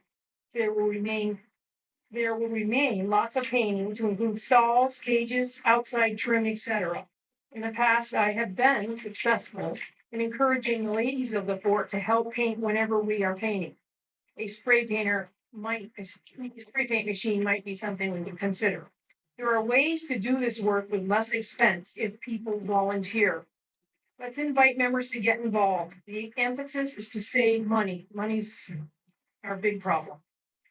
Philip needs to fix the arena fence. We now have new, old, I should say, telephone poles needed to do that job. He and I will work it together. Lastly, I would like to discuss the signage issue. There's been talk of getting a plaque. And a plaque, and historic plaque, a little one's 1,000 and a big one's 2,000. We'd love to have one of those. And the story is we're gonna save taxes. So do we actually save tax money? I know some of you will think that this is sacrilegious, but how much do we actually save with a plaque? So I called the tax office and I said, tell me how much we would save on the barn if we got a plaque. Because money's the issue. We're always coming back to the same issue. And it'd be about 25% of what the tax is on just that building, maybe $200. Well, it's gonna take a long time if we pay $2,000 for a plaque, or even $1,000 for a plaque to make it worthwhile. So then I spoke to Russell and I said, Russell, what about those, what did he call it? Those wooden things. Information. Yeah, information signs that they put up in 2 or 3 places, and they're really quite good. But if we did that for a while, put our money into fixing the barn and got one of those, that would be approximately $200. And I think they're really quite well done. I would like to invite the board to, and GM, Charlene wanted me to come today, to make their own conclusions. I would be happy to show you all the nooks and crannies. Please do come whenever you can. I would also like to take this time to acknowledge 2 very special volunteers who in the past, along with numerous ladies painting, with Sean and I, have been very giving of their time and skills. Russell Knoll and Steve Giblin. And all I have to say is thank you for both of these gentlemen. So please come and visit and make your own conclusions. This is serious. Work would be done in increments with volunteers. It is very important to begin before it's too late. In conclusion, I know the board is in the middle of difficult decisions with money. We have to find a path forward to maintain this asset. Doing nothing is not an option. The cost of fixing the barn will only increase with time. We waited 6 months to bring this to you and it went up, I don't know, $1,800. In the future, if we don't do something, move forward with this, the historic cavalry will be lost. The last stable will go. So the final question is, how do we have a historic cavalry fort with no stable? Thank you. Linda, can I ask a couple of questions real quick? How many people are housing their horses over there right now? There's 5 people and 4 horses, 5 horses. How many stables are there in total? 16 that are on the historic side. We're only looking at doing the side where you drive up to the barn, and there's 4 or 5 on the other side. So 5 out of 16 are being used right now, that they're paying fees. 6. We have 6 horses, 5 people. Okay. 6. My second question, this may be go to Ms. Kilgore. Preservation is not gonna be able to help at this time? Just for clarification for the membership. I don't know the answer to that. That would be constant. Oh, yeah, that's why I'm asking, that's why I asked her. Just curious, Commissioner. It's not a constance call, it's a committee Good call, call, preservation. preservation committee. Linda has been to see us twice about the stables. We have also, as a committee, visited the stables with Linda to look at what her concerns were. Back in January, I was giving my board presentation. And Lisa Bale, who was president at the time, interrupted me and said to me, "You're not supposed to be working on any buildings except those with a historical marker." I wasn't sure about that. And that is why we went and researched to find what the resolution was that guides our work. So she is on the list. We are aware of the problem, but we also realize that we have other buildings and they also earn money, quite a bit of money for the fort. So we try to keep those really in top-notch condition. And then we have the other problem that has cropped up, and that's the motels. And with the resolution that I gave to you today to look at, that puts the preservation committee at the top of taking care of the motel repair. So it's gotten complex. And so that's where we stand at the preservation committee. We have about $50,000 in our fund. And we get about $1.86, I think it is, per month from every lot owner. I think. Who pays? Who pays? I don't, I think maybe I remember that comment, but I'm not sure. So I read when you said that, I thought that was really strange. So I read this because I'm just trying to think where that may have come from. But the purpose of the committee shall be to monitor the condition of historic buildings in Fort Park Springs, the historical district owned by Fort Park Springs Association. What designates something historic? It is a historic district that we are supposed to take care of all the buildings in the historic district that are owned by the fort. We do have buildings in the historic district owned by the fort that have historic commission markers on them. And then we have other ones that don't have them on. So the motel doesn't have historical marker on it, but we're still responsible for it. Okay, yeah, I just didn't know if that was, if the historic qualification was that you had a marker or not. No. I'd like to speak on that. So this is common in all over the place, that there's there's contributing, there's not contributing, there's plaqued, and then there are district properties. The historic district is defined by a map that shows all the buildings that are considered historic. And even if they're not plaqued, they still are subject to historic rules. So that does include the motel. That does put the motel as part of preservation. Obviously, as we were talking earlier about having to get approval from the board, not the preservation board, but the state board for modifications to it. So yes, it is. Those are definitely anything in the historic district should be through preservation, or we risk getting funds or exemption for them. Just, the only one question I have, Bill Herman, and that is, do you know where the historical district is? Exactly, you mean? You know. I- I mean, you're opening a can of worms, even like what she said. I'm not arguing against it. But the pool, commissary, stable, and historical district. I'm just saying, you're opening up to a lot more problems. That's all I'm saying. Yeah. We're with you. Just be aware of it. That's all I mean. Thank you. I will send each one of you a colored map of where the historical district is so that you can see. I like crayons. So. Okay. Just Okay, Linda, I may propose a solution here, I think. email it to us. Can I just say two more words? You Yes. can both. The only other options, if there's not enough money, is a special assessment, or we start the process for a grant. That's all I have. Well, if preservation can be involved in this, at least if they feel confident they can be involved, it's good enough for me. So if we could get at least a, in theory, commitment for the 3,500 for preservation, then I would be for paying the 8,600.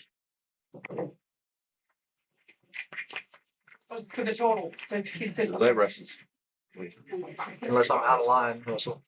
I'd just like to make a couple of comments about that. When we started that project on the stable several years ago, it was actually Linda who put her money up. So Linda paid for, I think, 2 stalls, maybe 3 stalls. She got a couple more of the vendors there in there to pay for 2 of those stalls. So really, the 5 or 6 stalls that had been done were actually paid for by members over there. So there was progress being made, and then it just kind of died, mainly because there wasn't a number of occupants in there to. Had there been more occupants, we could have probably continued on down with it. So there has been a process. And I just heard that the pickleball raised $10,000. If maybe the stables could raise $10,000, they could fix the stables. Amazing. Yeah, exactly. Thank When do you. we want to get other bids too? May I say something? Come on up. Well, I just- will, probably. Give me a minute to walk up here. Holy crap. But anyway, Sharon Greger. I live on 27 and I'm treasurer on preservation. And Linda and I had talked about this earlier in the week. And what I would propose, and it's going to be a waiting game regardless when it gets done. But what I propose to Linda is to get on preservation's agenda. We may not be able to get to the stables for 6 months, maybe a little longer, because post theater needs work, motel needs work. But at least she would be on the agenda, so there would be no mistake that preservation could back out on doing any work in the stables. So the main thing is to get on the agenda, and hopefully you would be okay with being on the agenda, and whatever money can be raised in between would be a bonus, right? Right. So is that, How I'm gonna raise money, I'm gonna have to run around. well, get out and dance or something. Oh, I got 20. Do a basic.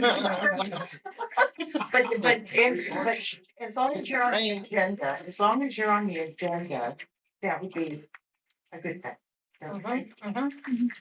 Yeah, We'll get started. Do you mean agenda or on our waiting list?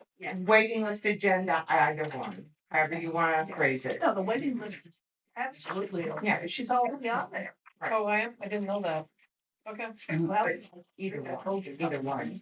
They can't back up. Well, we just need to be careful because, we keep waiting, time goes by, Yeah. we've been waiting for, I'm not saying we were on the list and waiting, but I'm just saying we need to get serious about repairing that barn. Yes.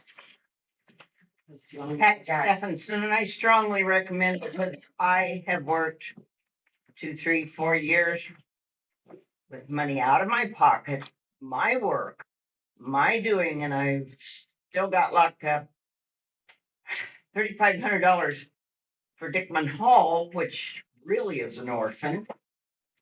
And I've raised that money with a lot of help from friends. So if you really want something done, you gotta get out there and beat the street and work. That's all I've got to say. And if anybody needs help, I'm getting old and tired, but I can still do it. But we gotta earn the money. Gotcha. Oh, I'm sorry, I beat you to it.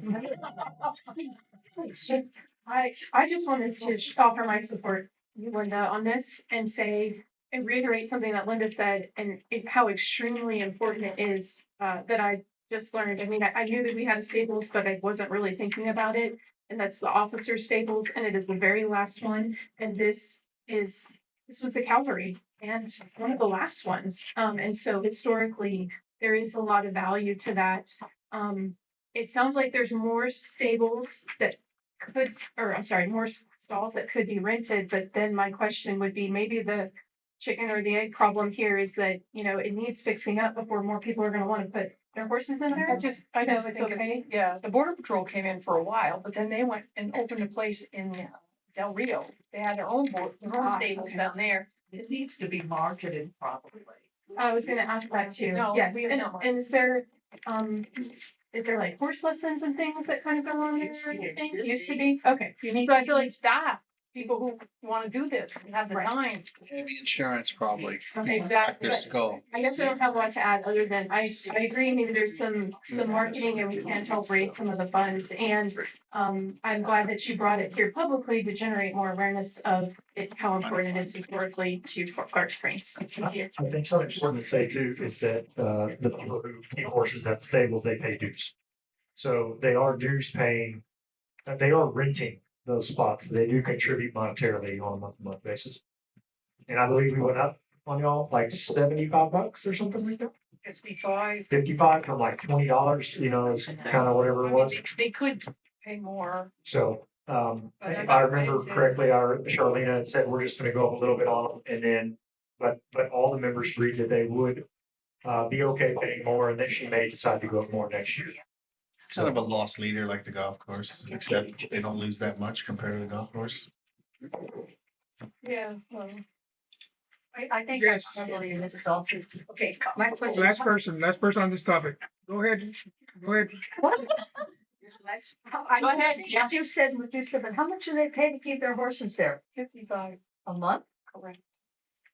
That's too cheap. Right. Yeah, it is by a huge margin, but if I said that, I get beat up in the back room. So. I get beat up in the back room anyway. I'll say it's way too cheap.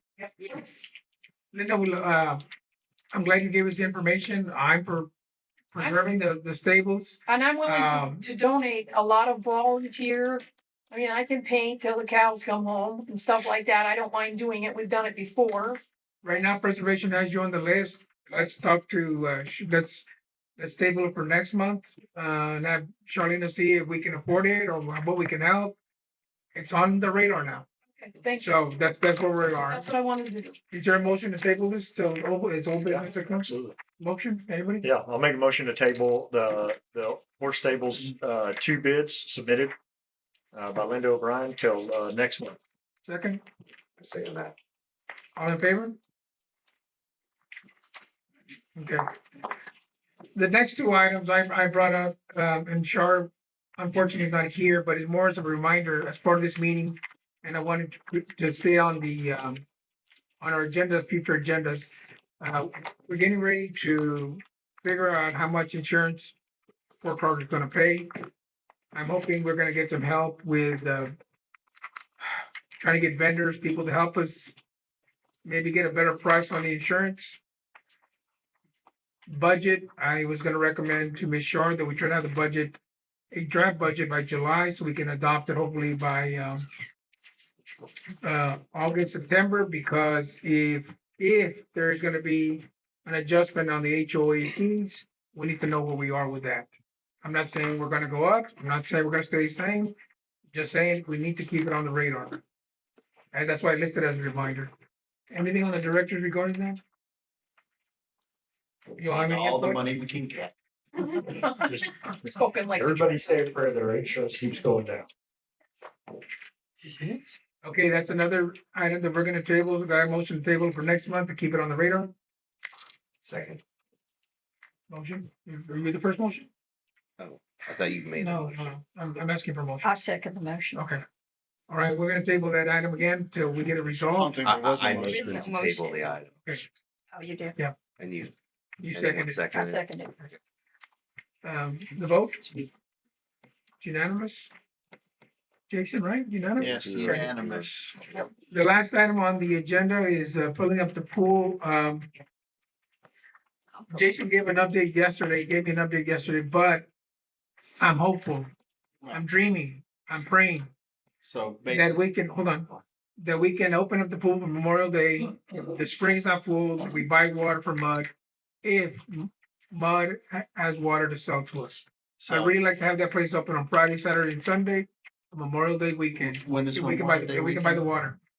End of May. Okay, so the update is that according to the live data I get from Jim and his sensors, that the static level of the well earlier today was negative 19.5 feet below ground, and Mud refuses to give us water below negative 15. So we're already, and we will soon be in stage 1 drought. So unless we have some rain that pumps that up, no pool. Well, that's what I'm saying. We don't know that yet, but Well, We'll table again this item. Well, it's already gonna be made, so we're gonna have to make a decision if the water's available. And I guess we can do an email vote at that time. If, I mean, if it's, If I had to purchase if it's water. available, I'm all for opening it. The Well, last let's- time we did, we got all the money back and a bit more, and it's not a loss to the membership or anyone else. well, then if someone can make a motion that we purchase the water from MUD, if water's available Memorial Day weekend, I'd like to hear it. I will motion that if there is water available from MUD, that we absolutely purchase it. And So I want to remind everybody that we submitted a resolution we passed and submitted a resolution to the water board. Basically saying, hey, we want you to preserve water and create a drought contingency plan for Kinney County because there isn't one. And we've been dealing with this problem for a long time. This is probably the worst I've ever seen it in my life for sure. But I want to remind everyone that we have to take the path of righteousness here because we're asking the board to do something that restricts somebody else's rights on water. And then we're going to fill water that's not necessary for the life of people. It's just for enjoyment in order for a bubble to be filled. And so I would just caution everybody that my opinion on it is that we all have, look, I know everybody wants the water crops. They want to provide hay and all these the arguments that come out in why we have to water things, and I get that. But the problem here is we're the worst drought we've probably ever been in. And we have a shared responsibility as a community to try to help each other out. And if we can't, I don't think in good conscience, we can ask farmers and ranchers to drop their consumption of water. And then we fill a pool up purely because we want to have a good time. And so I would not be in favor of filling the pool, not because I don't want to, not because I would think it's a great idea. I have small children. I grew up in that pool. I want it full. But I think out of principle, until we get to a spot where there's drought restrictions or we get out of where we're at, I just don't think it's responsible. MUD does have a drought restriction plan and it's about to kick in. The city absolutely also has one that they will probably kick in. Yet the groundwater district has absolutely zero, nothing, and nada for these pumpers. Irrigators, farmers, I don't know, what's a PC term nowadays, and it takes about 3 acre-foot to fill up that pool. Maybe it leaks a little bit out the bottom, maybe 6 or 7, but that's only a couple of days use of mud. So we're already going to be sacrificing ourselves the whole summer to not have dead grass, and that's a lot more water. And we need to get a grant from MUD because they're dropping about 40% of that water. Every gallon that they pump out of that ground is leaking under the streets, under the yards. Go to their meetings; they'll say a number that goes up from 40 some to 30 some % of the water. So that's a lot of swimming pools worth of water that's being wasted by old pipes. So members, Okay, so we don't spend our summer down here because it's too hot. And maybe people stay here. What about the city pool? Are they closed all summer long or are they open? They're open. They're open. They're open county. It may not be open this year. I know they can't get lifeguards. No, it's not that. They don't have handicap accessible restrooms at the pool. And there's a problem with the splash pad. The pipes clog up on the splash pad because the kids track into leaky and it gets down in the filters and clogs the filters and they can't use the bathroom because they're not handicap accessible from the exterior, from the splash pad in. the question is, the issue is whether or not we might buy water that's available. I'm gonna go right with John. Thank you, sorry. Thank you. Yes, sir. Hello, Doyle Amadon. I'm gonna side with John on this one as well. I think, aside from being a moral challenge with using water that we really don't have, I think the optics of that is absolutely horrible. Thank you.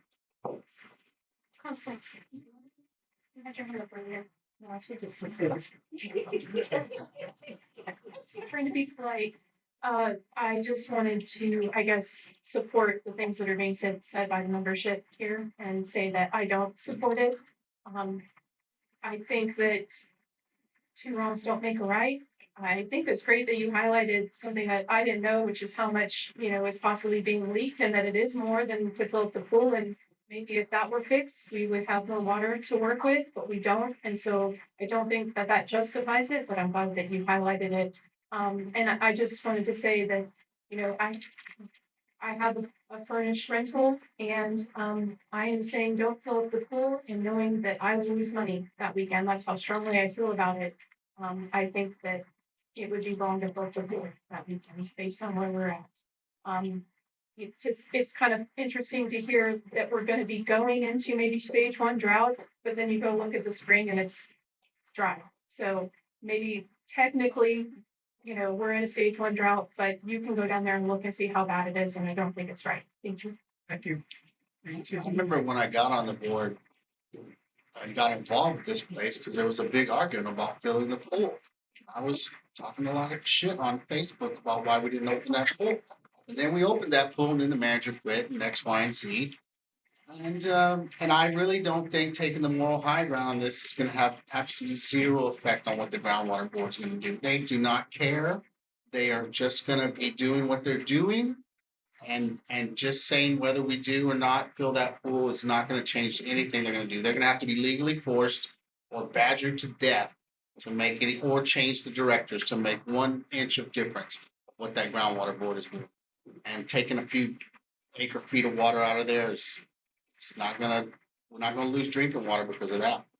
And there's not gonna be water anyway, so we're arguing a moot point. Right. Moot But point. just a quick response to that, just to clarify, I think what I'm saying and what other people are saying when they're stating morally, we're not making a moral statement in order to manipulate somebody else to do the right thing. We're making a moral statement saying, no matter what anybody else does, this is what I believe is the right thing. Jason, what you're saying is correct. You're right. There was a big stake and I think at the time that probably wasn't the wrong decision. But we've been on the board for, I've been on the board for 2 years. I've had to grow, I've had to learn, I've had to change. And there was no resolution asking for a drought contingency plan at the time. So, I mean, we all make choices that we have to make at the time, but I truly believe it's the right moral decision now that we've asked something from them. I think, all I am requesting, I put this on the agenda with the idea that we might have this opportunity. A lot of things are gonna have to come into play if it happens. So if there's water, if Randy says there's water available to sell to us, I would like that pool open for the membership. If I recall last year, Memorial Day was closed. We didn't get water up until after 4th of July. We couldn't even do fireworks because the county judge told us you cannot fire fireworks on 4th of July. By the way, side note, and I don't know if Shar is correct or not, we have like $3,000 worth of fireworks in storage. We don't fire them off this year. Unfortunately, the membership is gonna be out that money. That's a side note. So the fire, well, that's what you said. I don't They know. go bad? Yeah. So So for Christmas. Labor Day, I don't know. Who has a birthday? So I would like to have a motion. It may be dead in the water. That if the water is available, that we buy the water. If Randy says he has water to sell, of course, the stars are gonna have to be lined in our favor for that to happen, that we purchase the water and open up for Memorial Day weekend. Is there a motion? Realistically, the window between what would sell us water and they won't is like astronomically small. I mean, as soon as the water spring starts flowing, the well just drops. And so they're already sitting at 10 feet static. So if it only goes 5 feet below their normal level, they don't want to give it to us. So it would be some kind of rare occurrence that we were in the sweet spot, like it just rained and pumped it up for a while, and then we took some out and whatnot. So I'll motion that we, if MUD approves, which they almost certainly will not, that we fill the pool, but they won't. They're not gonna approve. Well, no one can anybody here predict the future? Nobody can. So I'm just saying, we got a motion. Second, yeah, we got a motion, we got the motion second. What's the motion for the water? If MUD So- approves to sell us water, which is unlikely, that we will purchase He's it adding for unlikely. $600 to fill the pool. In other words, we'll make the decision, the water's available, we'll buy it. So she seconded, what's the roll call? 3? 3 to 2. I would like to make a comment, because you keep saying we're gonna do it for the members. Are we gonna be charging at the gate for people that come in and trash the area? It's for the members and Shar has a plan to be charging. She had mentioned that she's already got that in the works for having workers down there during that So we're second gonna election. charge them coming in, She's, and we will have to hire people down there to make sure the trash is picked up, and that people like security can make sure if they're trashing and throwing it on the I grounds think that the last time we got, was it 14, 15, or $1,700 of revenue for the 4th of July weekend, and we spent 600, maybe It was some after enough 4th of money, July. so we didn't lose out on having it open. We could just make it for members only, but then we're gonna eat the $600, which is not a big deal anyways. no, we're gonna, she told me that the plan was to have workers down there and charge, to be able to charge, for that if they sell us water, if it's open. We're just voting on. We voted today to say, if water's available, we're gonna, okay. So if we don't have water, are we gonna close it? So that it's only, people don't, only we fill it up, it's gonna be open. otherwise it'll be closed and people can't go into picnic or anything. Well, that would be an operational issue at that point. Yeah. We're just voting on if water's available. Okay. I'm just curious because at the last holiday, we had people coming in and trashing the park. And then we were responsible for cleaning it all up. I read everything on law orders. How accurate it all was, I don't know. All right, ladies and gentlemen, the announcements, sure we'll be putting out a dispatch. We're gonna be starting to sell our own properties, lots at a discount. It's coming down. She was gonna make an announcement today about that, and she'll announce it during the week. Based on that, unless anybody has anything that they wanna, you'll be in the executive session. Unless you wanna talk about something else. I do have one item, be quick about it. Go ahead, Mr. Valdez. I want to show you guys something.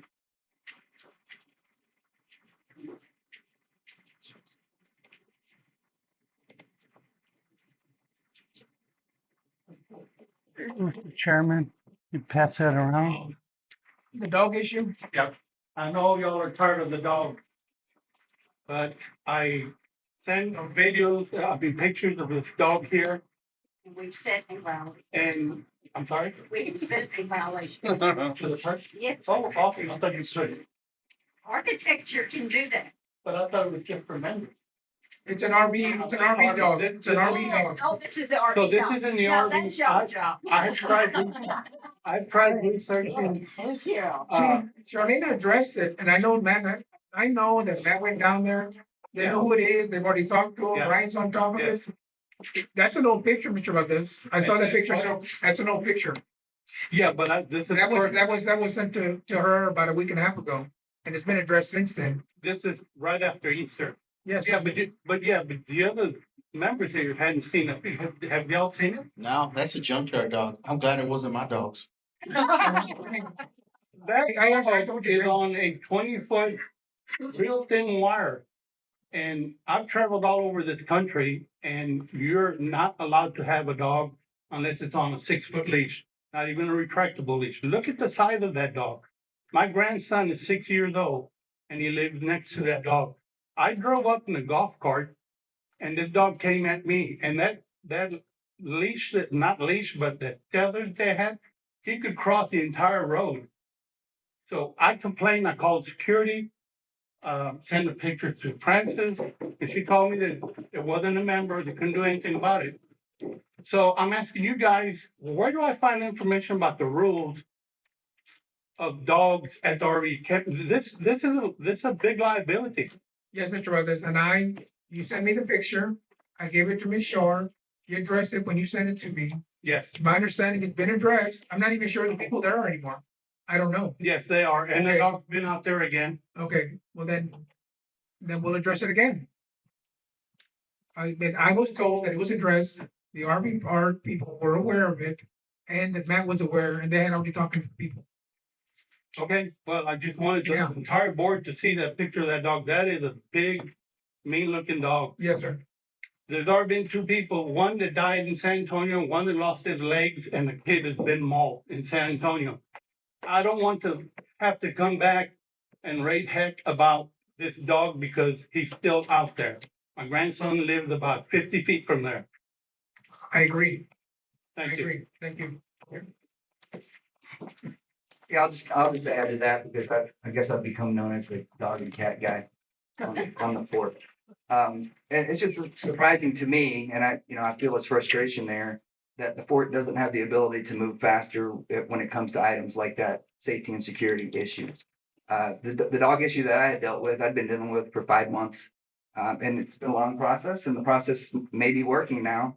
That took, like I said, 5 months and multiple fines. I think these people were up to like $1,000 worth of fines.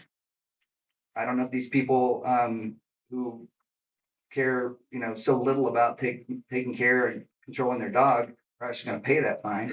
But I know that there's also a process for actually doing a lien on their property. So I understand. I've learned the hard way that there's a process. It's a long process, but that's not going to matter. We have grandkids too. That's not going to matter if that dog attacks somebody while we're waiting for them to receive a certified letter and to pay a fine. I would encourage you, and I would encourage anybody, if there is a dog and the board doesn't respond, you are a taxpayer of this county.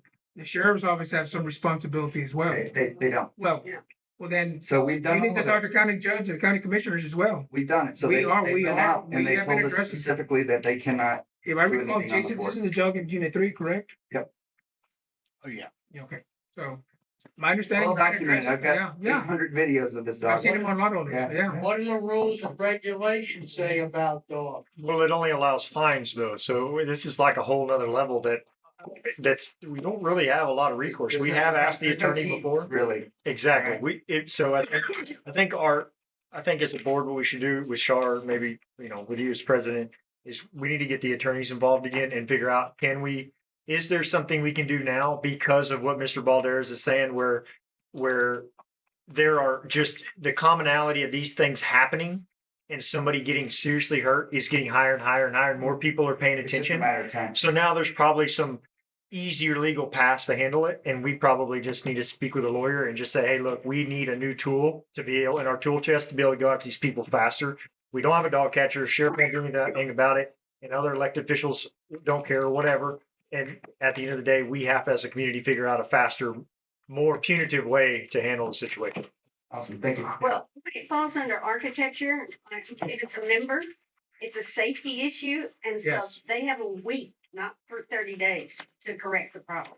Yeah, but what do you do after that? You call Then we the send them in, exterminator? Then we keep raising. But you see what I'm saying? Like the problem is Yeah. I think what everybody's worried about is the dog's gonna get out and it's gonna hurt somebody. Yeah. How do we stop that?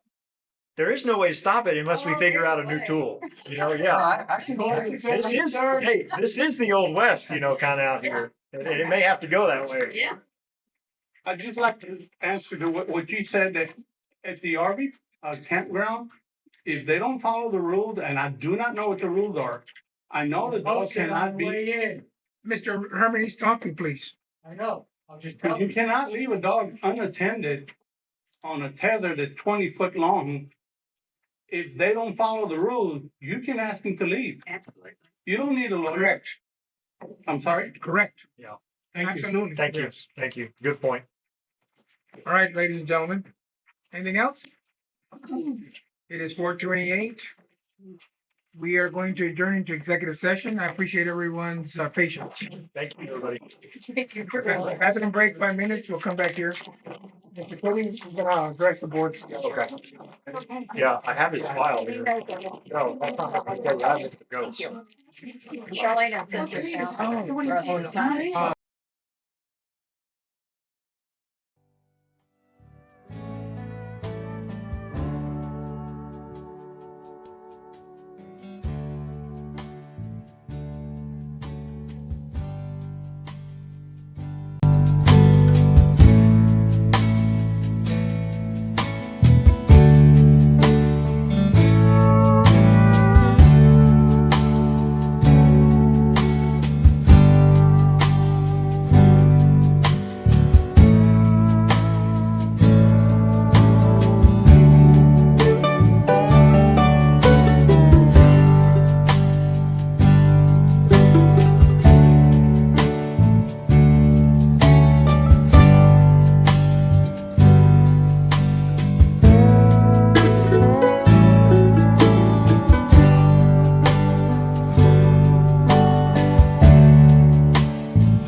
You, John Fitzgerald Kennedy, do solemnly swear I, John Fitzgerald Kennedy, do solemnly swear that you will faithfully execute the office of President of the United States that I will faithfully execute the office of President of the United States and will, to the best of your ability, and will, to the best of my ability, preserve, protect, and defend the Constitution of the United States.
regarding an art plan.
And now they hear you. At 6:26, we're returning from executive session. We're going to address three items. We took action on three items, or there's a clarification and we're going to clear up, and we're going to have two actions. Go ahead, Mr. Wiley. Okay, thank you. Want to clarify that the TCEQ, when I read the notes, I believe it said violations. However, the TCEQ letter, it says alleged violations from the Laredo Regional Office, and that there was one to also state that there was no action necessary. Very good. First action, we're going to refund a member an art violation assessment. It's been agreed upon by the entire board unanimously to return the assessment back to the member. Number two, we are going to resubmit a bid to the Kinney County Appraisal District for the 134 lots that are on Fort Clark property. The bid will be submitted very soon. Anything else? Thank you. Meeting's adjourned. Thanks, Adam.